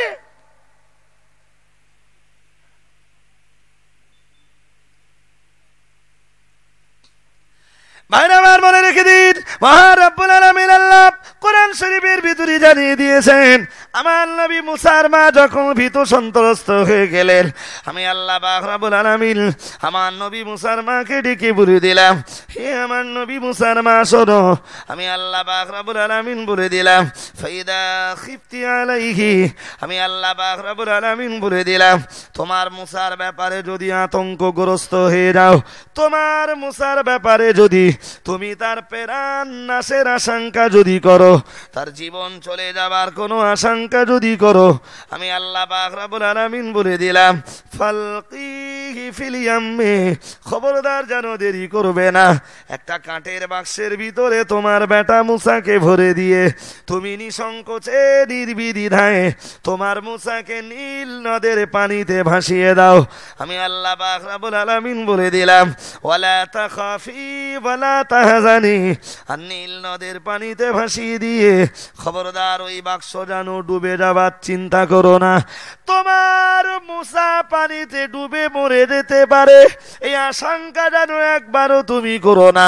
আমি আল্লাহ পাক রব্বুল আলামিন বলে দিলাম, ইন্না রাদ্দুহু ইলাইকে, না না না না না, তোমার মুসাকে আমি ক্ষতি করব না, তোমার মুসাকে পানিতে ডুবিয়ে পারব না। আমি আল্লাহ পাক রব্বুল আলামিন বলে দিলাম, ইন্না রাদ্দুহু ইলাইকে, আমি আল্লাহ পাক রব্বুল আলামিন তোমার মুসাকে দিয়ে আমি আল্লাহ আমার কুদরতের খেলাটা খেলিয়ে তোমার মুসাকে আবার তোমার কোলে ফিরিয়ে দেব। একটু মহব্বত করে বলুন, একটু মহব্বত করে বলুন। হ্যাঁ ভাই, এই আল্লাহ তার কুদরতের খেলাটা খেলেছিলেন না খেলেননি? খেলেননি? হ্যাঁ, যে মুসার ভয়ে ফেরাউন 90,000 বাচ্চাকে মারল, সেই মুসার কোলে সেই ফেরাউনের কোলে আল্লাহ ফেরাউনের বাড়িতে তুলে দিলেন নবী মুসারে। আর নবী মুসা আলাইহিস সালাম সেই ফেরাউনের বাড়িতে 30 বছর ধরে মানুষ হলেন। কত বছর? কত বলেন? 30 বছর ফেরাউনের বাড়িতে কাটিয়েছে। ওই 8 মাস বয়স থেকে নিয়ে একদম ঝাড়া 30 বছর কাটিয়েছে। ফেরাউনির খেয়েছে, ফেরাউনির পড়েছে, ফেরাউনির তৈরি করা ঘরে নবী মুসা সাল্লাম শুয়েছেন, ফেরাউনের মানে বাহনগুলোকে ব্যবহার করেছেন। এক কথায় সব ফেরাউনের। তাই আল্লাহর কুদরতের খেলা না ভাই? এ বাংলা প্রবাদে বলে যেখানে গেলে বাঘের ভয় সেখানে যে ওই মুসার জন্য বলো 90,000 মেরেছে। আর ওই মুসা নবী এবার চলে যাবেন সেই ফেরাউনের ঘরে। আর সেই ফেরাউন সাদরে মুসাকে বরণ করে নেবে, আর নিতেও হবে। কেন নেবে তার তথ্য আপনাদের কাছে দেব। হ্যাঁ, এমনি গল্পে তো অজে বলেন আর গল্পে বলেন। অজে গল্পে যা শুনেছেন জি, আর আমি তফসির পড়ে যা বুঝেছি তার জি অন্তত 50% মিথ্যা কথা। অধিকাংশে পড়ে তো আরব্য উপন্যাস, তার সাথে কোরআন শরীফের মূল তফসিরের কোনো মিল নেই জি। এমনি আমিও শুনেছি আপনাদের মতো কত বক্তার কাছে ছোটবেলায় যে নবী মুসা সাল্লাম নদীতে ভেসে যাচ্ছিলেন, আর বিকেলবেলা বিবি আসিয়া আর ফেরাউন পার্কে বসেছিলেন নদীর ধারে। আর এই বাক্সটা ভেসে যেতে দেখে বিবি আসিয়া বলল ফেরাউনকে যে বাক্সটা দেখতে তো খুব সুন্দর, ওই বাক্সটা আমার চাই। ফেরাউন লোক লস্করকে নির্দেশ দিলে যাও বাক্সটা তুলে আনো। আর বাক্স খুলেই দেখা গেল চাঁদের মতো ফুটফুটে 8 মাসের একটি বাচ্চা। যে ভাই এ তথ্য বলো একদম চরম ভুল। শুধু ভুল নয়, চরম ভুল। আপনি হিসাব কষুন, আমি অন্তত এখানে বসে কমসে কম কোরআন শরীফের তফসিরের কথা বলবো, তফসিরের নাম বলবো 15 খানা। বাকি আরো যা তফসির আছে সব তফসির একই কথা বলবে।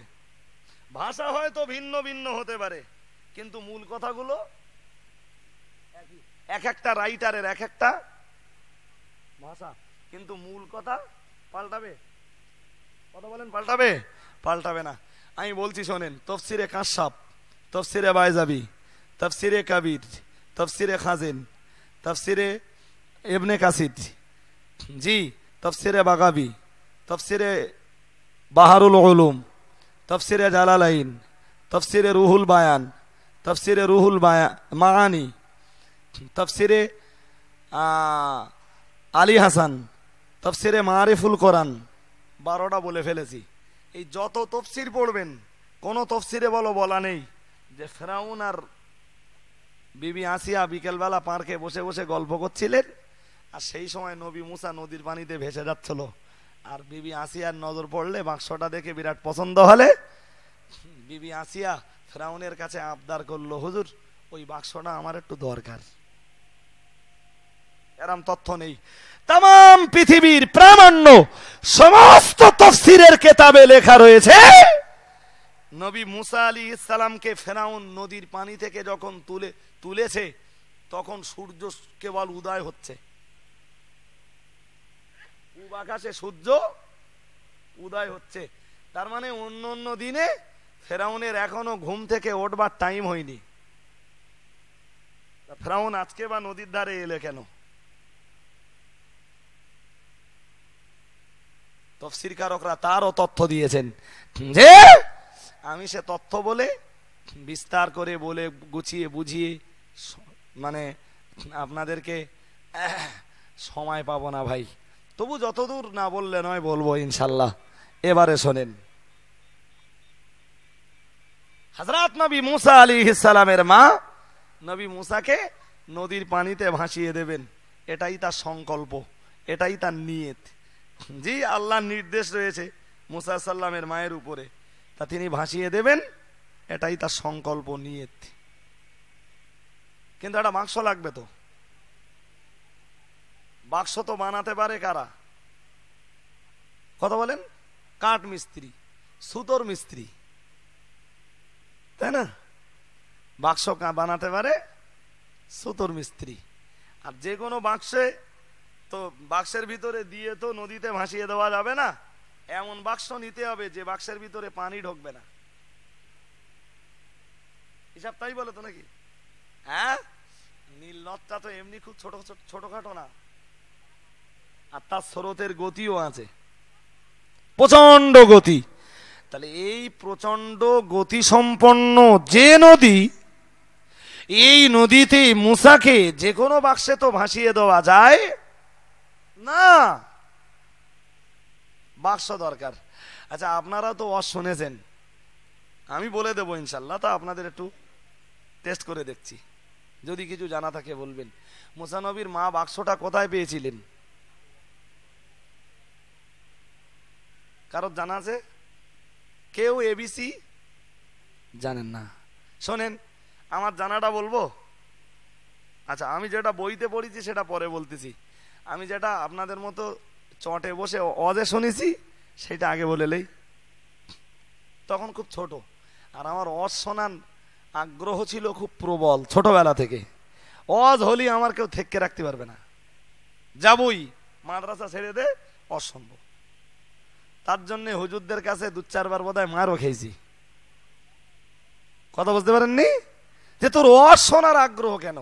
আর আমি এক বাক্যে কি বলতাম জানেন? নাহলে হুজুর কাল সকালবেলা আপনার পড়া দিলি হলো তো, আর আপনি যে মারবেন আমারে, আমি তো খারাপ জায়গায় যাইনি, আমি তো মিলাদে গেছি, আর মিলাদে যাওয়ার কারণে যদি আমার পড়া না হয় তখন আপনি মারেন। কথা বুঝতে পারেননি? আর আমি তো খুব ভালোই জানতাম যে পড়া তৈরি করার জন্য আমার সময় লাগবে না, মিলাদ শুনে বাড়ি আসবো, 10 মিনিট চোখ বুলবো তো পড়া তৈরি হয়ে যাবে। কথা বুঝতে পারেননি? কোনো দিন এমনও গেছে ভাই, হুজুর পড়া দিয়েছে আর ততক্ষণে আমার পড়া হয়ে গেছে কমপ্লিট। সদ্য পড়া নেই, সদ্য দিছি, এর আমার রেকর্ড আছে। হুজুরের চলে যাওয়ার আগে বললো, হুজুর পড়িয়েছেন আপনি, তা এবার শুনবেন? তা শুনিয়ে দিলুম। জি, তা ভাই এরম চটে বসে অজে শুনতাম যে মুসা নবীর মা যখন নবী মুসাকে ভাসিয়ে দেবেন নদীর পানিতে, তখন নবী মুসার মা খুব চিন্তিত। কেন না, কোথায় পাবেন তিনি বাক্সটা? আমার দিকে মন দেন, বাক্স কোথায় পাবেন? যাতে করে ভাসাবেন সে বাক্স কোথায়? অজে শুনেছি ফেরেশতা জিবরিল আমিন আলাইহিস সালাম দুনিয়ায় এলেন সুতোর মিস্ত্রি সেজে, আর বাক্সটা তিনিই তৈরি করে দিলেন। বইতে পড়িনি বলো? আর অতগুলো প্রামাণ্য তফসির ঘেটে, তফসিরে মাদারিক, তফসিরে রুহুল বায়ান, রুহুল মানি, কাশাফ, বাইজাবি, ইবনে কাসির, তফসিরে কবির, বাহারুল উলুম, তারপরে তফসিরে বাগাবি, তফসিরে জালালাইন, তাম পৃথিবীর বিভিন্ন প্রামাণ্য তফসিরের কিতাব ঘেটে ঘেটে কোনটার পৃষ্ঠা সংখ্যা 28,000। একটা তফসির রয়েছে তফসিরুল হাবি, তফসিরটার পৃষ্ঠা সংখ্যা টোটালে 28,000। কথা বুঝতে পারছেন?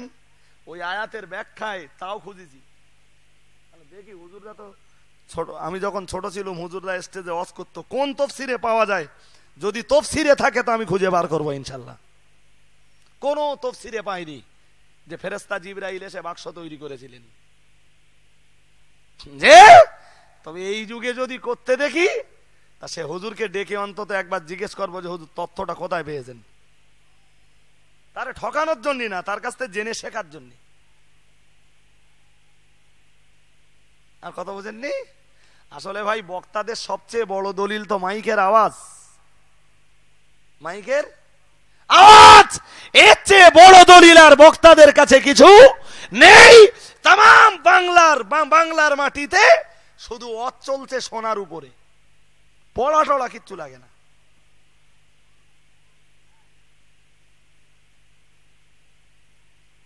জি বয়স রজওয়ালির কম হতে পারে, তবে তবে জি ওই শরৎচন্দ্রের অভাগী স্বর্গ একটা গল্প আছে জানেন? এই 2 দিনের সংসারে আসিয়া আমি 80 বছরের বৃদ্ধ হইয়া পড়িলাম। জি তার মানে 2 দিন সংসার করেছে, 2 দিন, তবে 2 দিনের যা অভিজ্ঞতা হয়েছে 80 বছর বেঁচে থেকেও নাকি সেই অভিজ্ঞতা অর্জন করা যায় না। বয়স আমার কম হতে পারে, তবে বাংলা ঘুরে ঘুরে আর কোরআন হাদিসের সাথে আমার যতটুকু সম্পর্ক আছে আমি যা বুঝে দেখেছি তাতে বাংলার মাটিতে জি মানে খুব অল্প সংখ্যক আলেম ব্যতীত অধিকাংশের কাছে সবচেয়ে বড় দলিল হলো মাইকের আওয়াজ। জিজ্ঞেস করবেন মাইক থেকে নামলে হুজুর অষ্টা করেছেন কোন বইতে আছে, হয় এদিক সেদিক করে বোঝাবে, আর তা না হয় তারে বলতে হবে আমার খালুর কাজ শুনেছি। ওর খালুর যেয়ে ধরবেন বলবে আমার মামুর কাজ শুনেছি। ওর মামুর যেয়ে ধরবেন বলে আমার দুলাভাই ওয়াজ করতে হলো। ওর দুলাভার যেয়ে ধরবেন, ওর দুলাভার জিজ্ঞেস করলে বলবে আমার চাচার কাছে শুনেছিলাম। ওর চাচার যেয়ে ধরবেন, ওর চাচা আর একজনের নাম বলে দেবে। দলিল খুঁজে পাবেন না। কিন্তু আলেমদের জন্য সবচেয়ে বড় দলিল হলো কেতাব কেতাব কেতাব কেতাব। আলেম কেতাব পড়বে না তো পড়বেটা কি?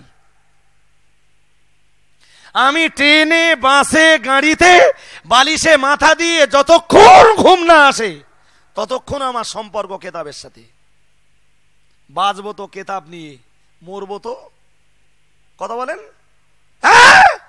দেশের জনগণ যখন ধর্মের ব্যাপারে আমার প্রতি নির্ভরশীল, তাহলে আমি যা বলবো তা যেন নির্ভরশীল হয়, তা নাহলে এই দেশের সাধারণ জনগণের ধর্মজীবন কি হবে? ব্যাহত হবে, তাদের ধর্মজীবন বিচ্যুত হবে। তারা সঠিক তথ্য না পেলে তাদের ধর্মজীবন সোজা জায়গায় তারা দাঁড় করাতে পারবে না। আমার বিরাট ভয় হয়, আমার জন্য দোয়া রাখবেন একটু। ভাইরা আমার মনে রেখে দিন, বলতে বলতে অনেক দূর চলে এসেছি। ও বাবাজিরা ভাইরা গভীর ভাবে মাথায় রাখুন, ভালো করে বুঝুন আমি আপনাকে বলতে চাইছি। ও বাবাজিরা ভাইরা এ সমাজের এমনটাও মনে হবে তাহলে রজব আলী সাহেবের কাছে আজকে মুসা নবীর জীবনের যে তথ্যগুলো পেলাম এতদিন শুনিনি। রজব আলী কি নিজে তৈরি করে। আপনি দেখতে চাইলে আপনাকেও দেখিয়ে দেব মিয়া, তবে আপনি তো আরবি পড়ে বুঝতে পারবেন না, আপনি তো উর্দু পড়ে বুঝতে পারবেন না। না না না না না। আর পৃথিবীর প্রামাণ্য কেতাবগুলিরই তাম পৃথিবীর প্রামাণ্য তফসিরগুলি এখনো তার কোনো বাংলা তৈরি হয়নি। ও বাবাজিরা ভাইরা মাথায় রাখুন, আমি আপনাকে বলবো হযরত নবী মুসা আলাইহিস সালামের মা যখন তিনি সংকল্প করলেন, যখন তিনি ইচ্ছা পোষণ করলেন তার বেটা মুসা নবীকে নদীর পানিতে ভাসিয়ে দেবেন, নবী মুসাকে বাড়িতে রেখে চলতে চলতে একজন সুতোর মিস্ত্রির বাড়িতে চলে এলেন। এসে অনেকগুলো বাক্স দেখলেন। তো একটা বাক্স বিরাট পছন্দ হলো, বিরাট পছন্দ হলো একটা বাক্স। ঠিক মুসা নবীকে যেরকম বাক্সের ভিতরে ভরে নদীর পানিতে ফেলে দেওয়া যায়, সেরকম একটা বাক্স দেখে পছন্দ করলেন। বাক্সটা পছন্দ করে বললেন দাম। তা সুতোর মিস্ত্রি একটা দাম বললে, নবী মুসার মা এক দামে বাক্সটা কিনে নিলেন। বাক্সটা বড্ড ছোট, তো নবী মুসার মা যখন কিনে নিয়ে ফিরছিলেন, সুতোর মিস্ত্রির মনে খুব সন্দেহ জাগলো, যে এত ছোট বাক্স তো কেউ ঘরোয়া ব্যবহারের জন্য কিনে না, এত ছোট বাক্স নিয়ে যাচ্ছে কেন? তাহলে নিশ্চয়ই এর বাড়ি অনেক সোনা দানা আছে। ঠিক আছে, দেখে একটা চার দেই। ভাই আসতে এত আওয়াজ কেন? হ্যাঁ, হয় সাইডে যেতে হবে, আর নইলে আওয়াজ একটু কমাতে হবে। কিছু মনে নেন না আপনি। জি, হয় সোনা দানা রাখবে, নইলে অন্য কোনো কাজে ব্যবহার করবে। এমনি সাধারণত ঘরোয়া ব্যবহারে এত বড় বাক্সা লাগে না তো। লেপ রাখবে, কাঁথা রাখবে, কম্বল রাখবে, তা এত ছোট বাক্স দেবে কেন? হয় সোনা দানা টাকা পয়সা রাখবে, দিনার দিরহাম রাখবে, আর নইলে অন্য কোনো কাজে লাগাবে। ঠিক আছে, ডেকে জিজ্ঞেস করি।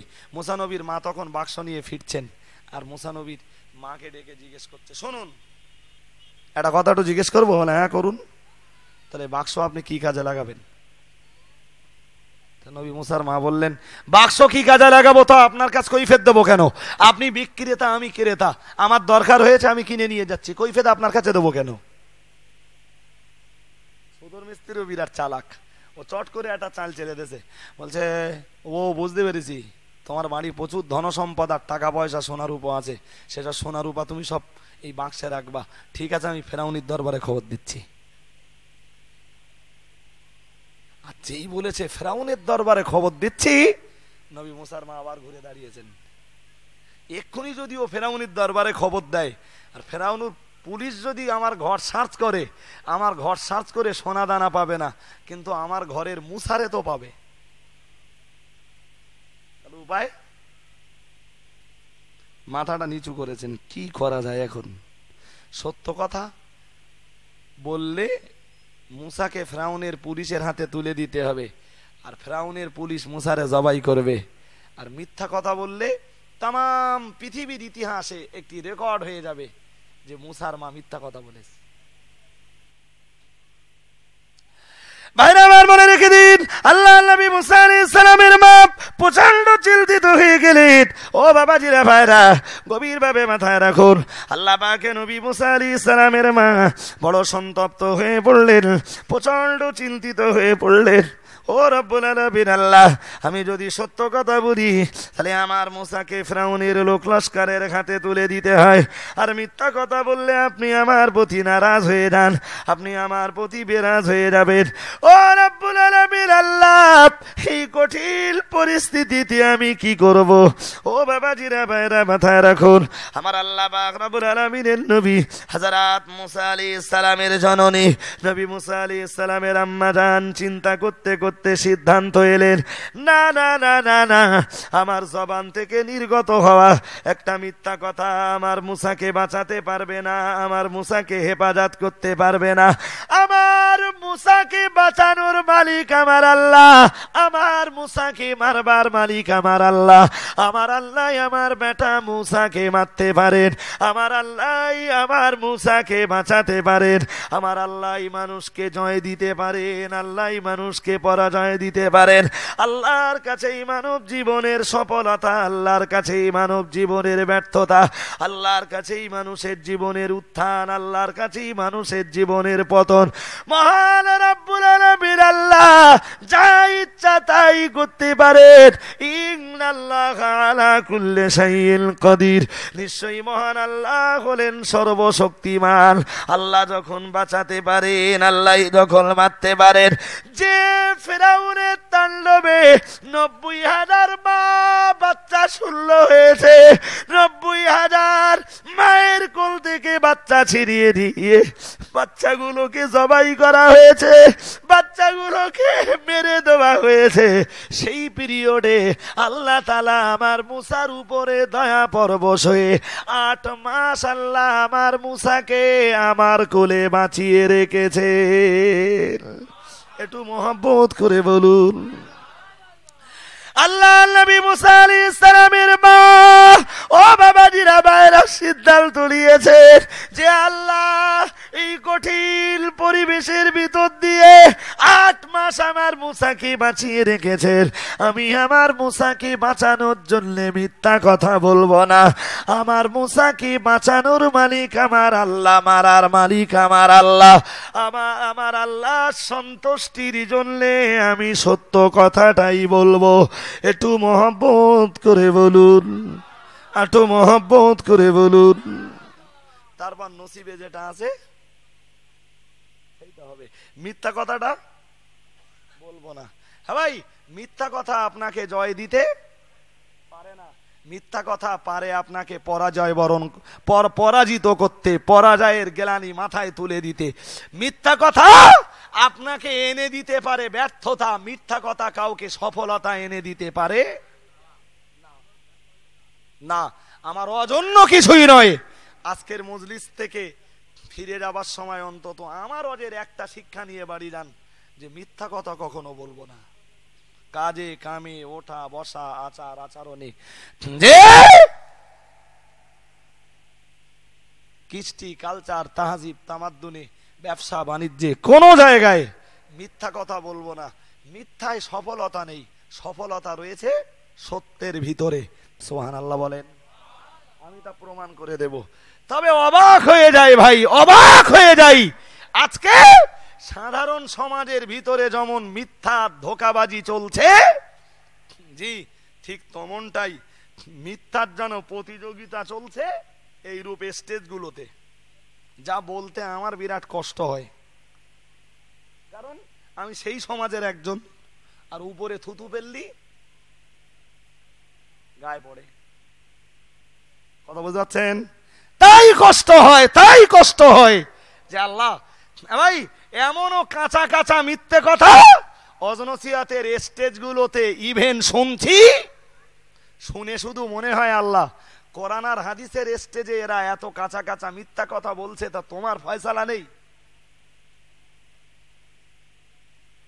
যে স্টেজটা কোরআন বলার জন্য তৈরি হয়েছে, যে স্টেজটা হাদিস বলবার জন্য তৈরি হয়েছে, সেই স্টেজটাতে এত কাঁচা মিথ্যে কথা বলা হচ্ছে। আমার কথা বুঝতে পারছেন? আমার শুধু এইটা মনে হয়, অন্য কিচ্ছু না ভাই। জি ভাই, আমি পার্টিকুলার কারোর এগেনস্টে বলবার জন্য বসিনি, তবে কোরআন হাদিসের ন্যায়সঙ্গত আর সত্য কথাগুলো তো আমায় বলতে দিতেই হবে। কেউ যদি বলে যে বলতে দেব না, তাহলে আমাকে বুঝতে হবে যে সে সত্যের গলা চেপে ধরতে চাইছে, যেমন সত্যের গলা চেপে ধরতে চেয়েছিল। দেরি হচ্ছে কেন? আজকের কি ওয়াজ করেছি? ফেরাউন চেয়েছিল মুসার। আমার দাবি অন্তত ভাই মরণ হোক ওলিয়া উলিয়াদের কাতারে থেকে, ফেরাউনির দলে যে জানো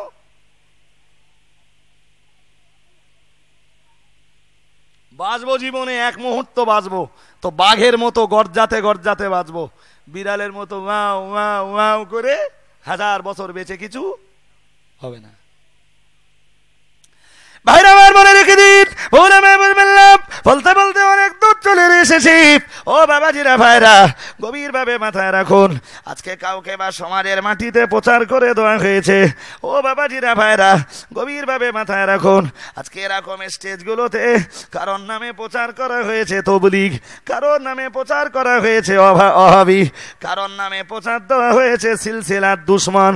ও বাবাজিরা ভাইরা মাথায় রাখুন, আবার কখনো কখনো দেখতে পেয়েছি এমনটাও ঘটেছে, ওদেরকে কারা মারতে পারবে বলো, কারা হাত উঁচু করতে পারবে বলো?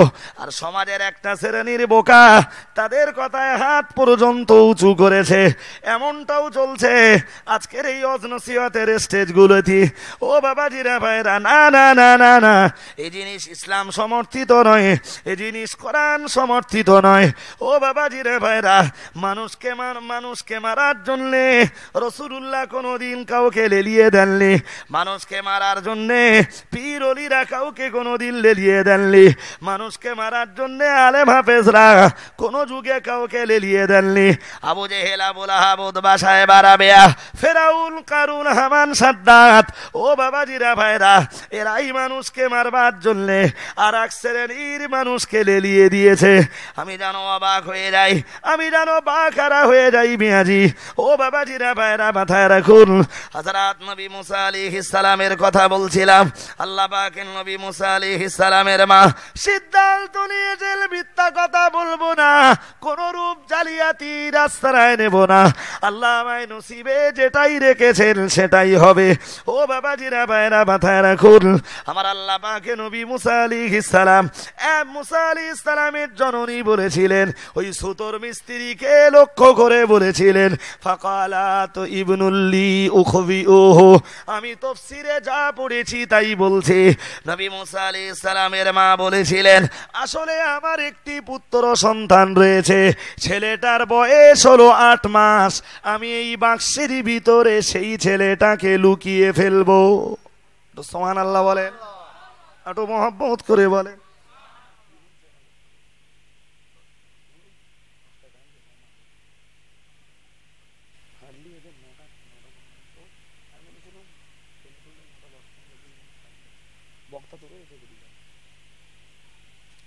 যে ভাইরা খুব ভালো করে মাথায় নেন, আমার লাল বাতি জ্বলবার সময় হচ্ছে। আপনাদের কাছে আর একটু থাকলে বা আর একটু পরে আসলে বড্ড ভালো হতো। একদম আজকে প্রথম তো, জি, আর উঠেছি তখন 2-4 জন মানুষ, জি, আর এখন মোটামুটি ওয়াজ করবার মতো একটা পরিবেশ তৈরি হয়েছে এবং আমার ওয়াজ দেখছি আপনারা ভালো নিতেও পারছেন। চলেন, তা হযরত নবী মুসা আলাইহিস সালামের মা বললেন, আমার বাচ্চাটাকে আমি এই বাক্সের ভিতরে লুকাবো। কালাত ইবনুল্লি উখবিউহু, আমি আমার বাচ্চাটাকে এই বাক্সের ভিতরে লুকিয়ে ফেলবো। শুনুন, বলে বাক্সটা নিয়ে বাড়িতে এসছেন, আর দিনের বেলা বাক্স এনেছেন। সিদ্ধান্ত, সন্ধ্যার পরে নবী মুসাকে বাক্সে ভরবেন, কি নিশতি রাত্রে বাক্সের ভিতরে ভরে গভীর রাত্রে নবী মুসা আলাইহিস সালামকে নীল নদের পানিতে ভাসিয়ে দেবেন। হ্যাঁ ভাই, আর এই সুতোর মিস্ত্রি যখন শুনেছে যে এই বাচ্চাটা, একটা বাচ্চাকে লোকাবে, পুত্র সন্তান, বয়স তার 8 মাস, সুতোর মিস্ত্রি বলো জানতে বাকি নেই যে ফেরাউন একটা ছেলের ভয়ে গোটা সাম্রাজ্যকে তছনছ করে দিয়েছে, 90,000 বাচ্চাকে মেরেছে। এই মা যখন বাচ্চাকে লোকাতে চাইছে, নিশ্চয়ই সেই বাচ্চাটা হবে এই মায়েরই। শুনছেন ভাইরা, আমার মনে রেখে দিন, বউরা মায় বললাম, বলতে বলতে আমি অনেক দূর চলে এসেছি। ও বাবাজিরা ভাইরা, আমি বিদায় নেওয়ার আগে আপনাকে বলবো মিয়াজি, আল্লাহ পাকের নবী মুসা আলাইহিস সালাম, আল্লাহ পাকের নবী হযরত মুসা আলাইহিস সালামের মা, তিনি বাড়িতে চলে গেলেন। আর ওই সুতোর মিস্ত্রি জাল্লাদদের কাছে, পুলিশ প্রশাসনের কাছে খবর দিল।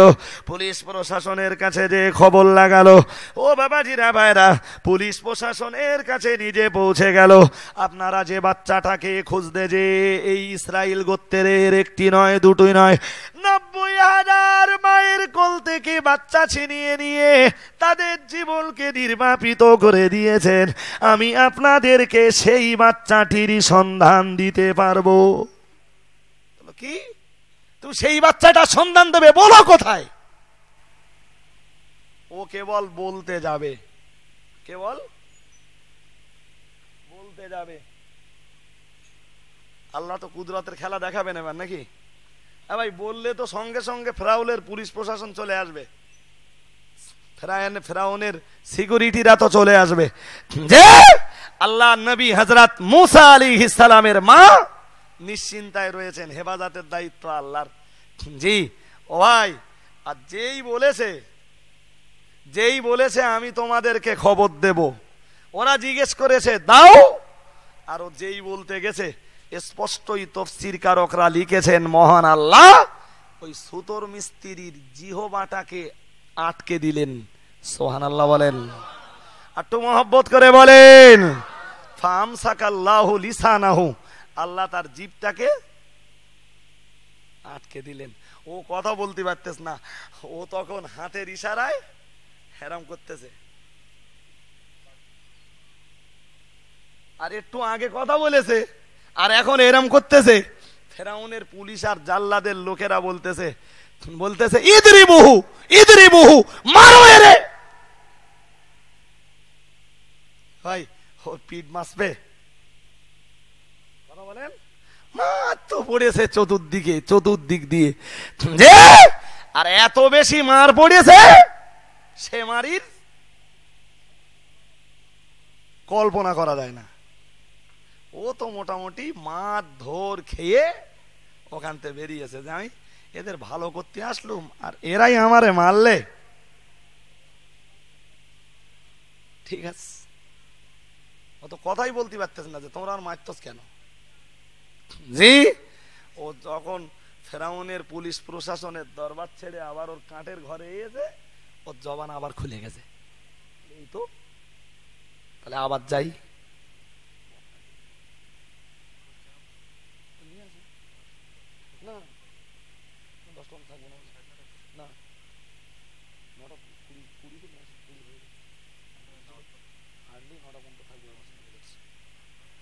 জি শুনুন, এইটা ভোর পর্যন্ত লাগবে না, এমনি আপনারা যা শোনেন সেসব আরব্য উপন্যাস।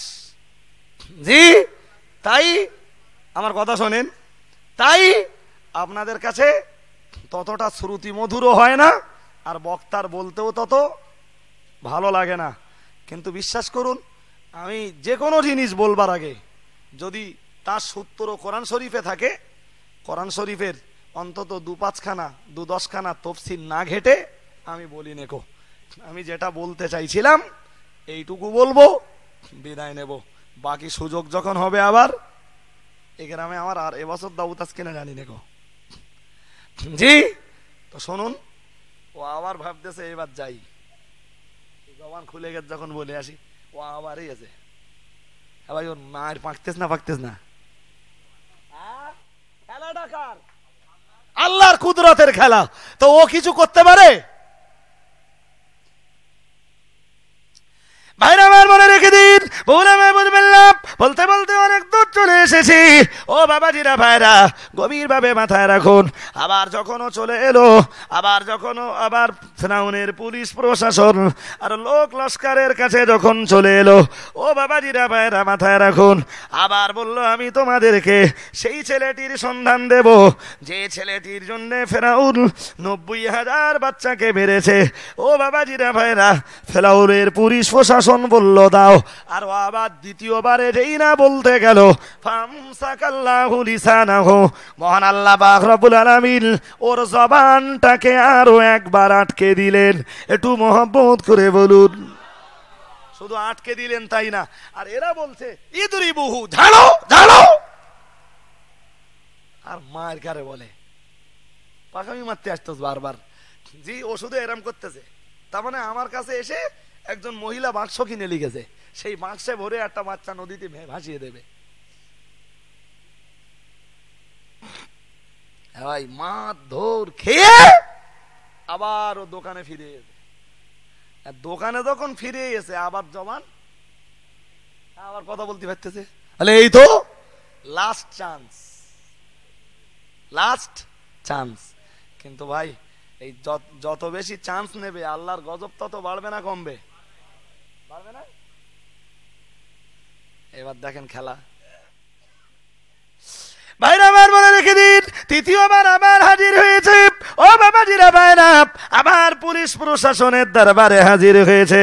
আর পুলিশ প্রশাসনের দরবারে আবার হাজির হয়ে বলছে, ও মুসলমান বাবাজিরা মাথায় রাখুন, আবার হাজির হয়ে বলছে, ও মুসলমান বাবাজিরা গভীরভাবে বুঝবার ব্যাপার, তোমাদেরকে সেই বাচ্চাটির সন্ধান দেব।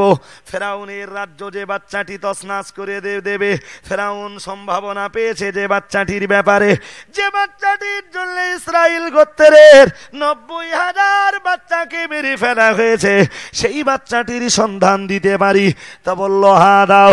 যেই না দিতে গেল, ও বাইরা মহান আল্লাহ ফামসাকাল্লাহু লিসানাহু, আবার তার জবানটাকে বন্ধ করে দিলেন।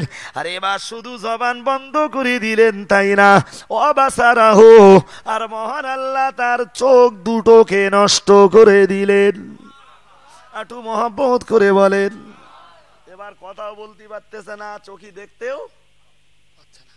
আর ওরা তাতে বলতেছে মার, ইদরিবুহু, মারো। আর লোক লস্কর মিলে ওরে মারতেছে, জি। আর ও তো কিছু দেখতে পাচ্ছে না, বলতেও পারতেছে না, দেখতেও পারতেছে না। আর ওদিক দিয়ে ফেরাউনের জল্লাদরা বলতেছে, জি আখরিজুহু, বার করে দাও রে এখান থেকে। কিছু দূর আসবার পরে চোখটা পেল, কথাটা পেল না। তার কাঠের দোকানে যখন সে ফিরে এলো, পুনরায় মহান আল্লাহ ফারাদ্দাল্লাহু লিসানাহু, আল্লাহ তার জিহ্বার লিসানটাকেও, জবানটাকেও আবার ফিরিয়ে দিলেন। সুবহানাল্লাহ বলেন। আর একটু মন খুলে বলেন। ভাইরা আমার মনে রেখে দিন, বলতে বলতে অনেক দূর চলে এসেছি। ও বাবাজিরা ভাইরা মাথায় রাখুন, তাফসীর কারকরা তাদের তাফসীরের কিতাবে লিখেছেন, মহান আল্লাহ পাক রব্বুল আলামিন কোরআন শরীফের ভিতরে, কোরআন শরীফের আয়াতের তাফসীরে লিখেছেন, ও বাবাজিরা ভাইরা ফাখরা লিল্লাহি সুজদান, তখন ওই এক বিন্দু বিসর্গ দেরি না করে ওই সুতোর মিস্ত্রি মহান আল্লাহর জন্য সিজদায় পড়ে গেলেন। ও বাবাজিরা ভাইরা, ওই সুতোর মিস্ত্রি আল্লাহর কুদরত দেখে, মহান রব্বুল আলামিনের অসীম ক্ষমতা দেখে এক বিন্দু বিসর্গ দেরি না করে আবার সেজদায় তার মাথাটাকে অবনত করে দিলেন। একটু মহব্বত করে বলুন, একটু মহব্বত করে বলুন। এবং বললেন, আমি সেই ছেলেটার প্রতি ঈমান আনবো যে ছেলেটার সঙ্গে বেয়াদবি করতে যে আমার এই পরিণতি হয়েছে। খুঁজে খুঁজে খুঁজে খুঁজে মুসা নবীর বাড়ি ঢুকে বলতেছে, মা বেয়াদবি নেবেন না, আমি আপনার সন্তানের মতোই, আমি চরম বেয়াদবি করেছি আপনার আর আপনার বেটার ব্যাপারে, আপনি মেহেরবানি করে আমাকে ক্ষমা করে দিন। আমি বুঝতে পারছি নিশ্চয়ই আপনার এই বাচ্চা ফেরাউনের রাজ্যকে তছনছ করে দেবে, এবং আপনার এই বাচ্চাকে দিয়ে আল্লাহ পৃথিবীর মানুষের কাছে তার কুদরতের খেলা একটু দেখাবেন। সুবহানাল্লাহ বলেন। একটু মহব্বত করে। ভাই যা করার করেছি, দুটো তিনটে জায়গায় শিক্ষার, তাম দেশ আপনার বিরোধী হয়ে যাক, শিক্ষার কথাগুলো বলে ছাড়বো বক্তৃতা। তাম দেশ আপনার বিরোধী হয়ে যাক, আল্লাহ যদি আপনার মদতগার হয়, তাম দেশের মানুষ কিছু করতে পারবে। এক। দু নম্বরে, জীবনে আজ যাই করেন ভাই, মিথ্যা কথাটা কোনোদিন কথা বলেন, এইটাকে ছাড়েন। হ্যাঁ, আমাদের ঘরের ছেলেরা সিনেমা দেখে এসে মা জিজ্ঞেস করলি বলে মামুদের বাড়ি গেলুম, বলে না, হ্যাঁ, একটু বাচ্চা ছেলে, তারা মা বাপের সাথে মিথ্যা কথা বলে। এটাই আজকের সমাজ। জি, বাচ্চাদের সাথে মা বাপ মিথ্যা কথা বলে, তা বাচ্চায় শিখবে কি? সুতরাং আমার দাবি ভাই, সর্বস্তরে আমার অজের শিক্ষা এটাই, সত্য কথাটা অন্তত বলতে শিখতে হবে আমাদের। সত্য কথা নবী মুসা আলাইহিস সালামের মা সত্য কথা সুতোর মিস্ত্রির কাছে বলেছেন, আর সত্য কথা বলার কারণে আল্লাহ তার গায়বী মদদ হযরত নবী মুসা নবীর মায়ের জন্য নাযিল করেছেন। সুবহানাল্লাহ বলেন। আর একটু মন করে বলেন। ভাইরা, বিদায়ের আগে আসুন সোনার মদিনায় নবী পাকের প্রতি একটু সালামের নজরানা পড়ে নেই। ইয়া নবী সালামু আলাইকা,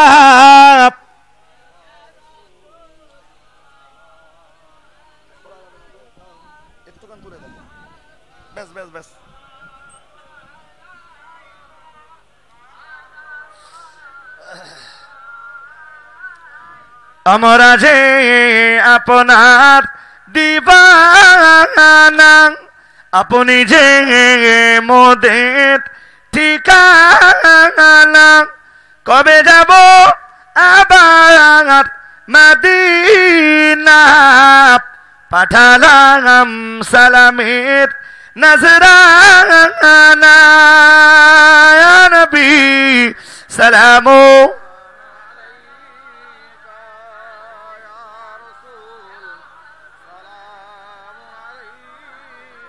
ইয়া হাবিবি সালামু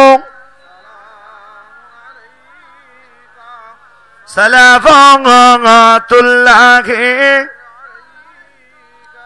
লাও সালাম প্রাণের পয়গম্বর, আমাদের কাদা ওনার, লাও ডেকে জীবন নেশাবার, দেখিব রওজা আপনার। ইয়া নবী সালামু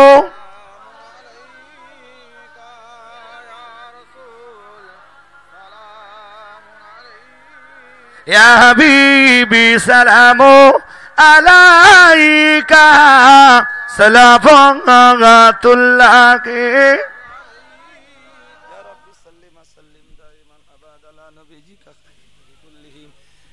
मेरे दरूद सलाम बरकज़िदा नबी पर अपने मुदाम दरूद शरीफ अल्लाहुम्मा। भाई পরবর্তী বক্তারা একের পর এক আসবেন, তাদের কাছে আপনারা ওয়াজ নসিহত শুনবেন। আমি আজকে এ পর্যন্ত ইতি টানলাম।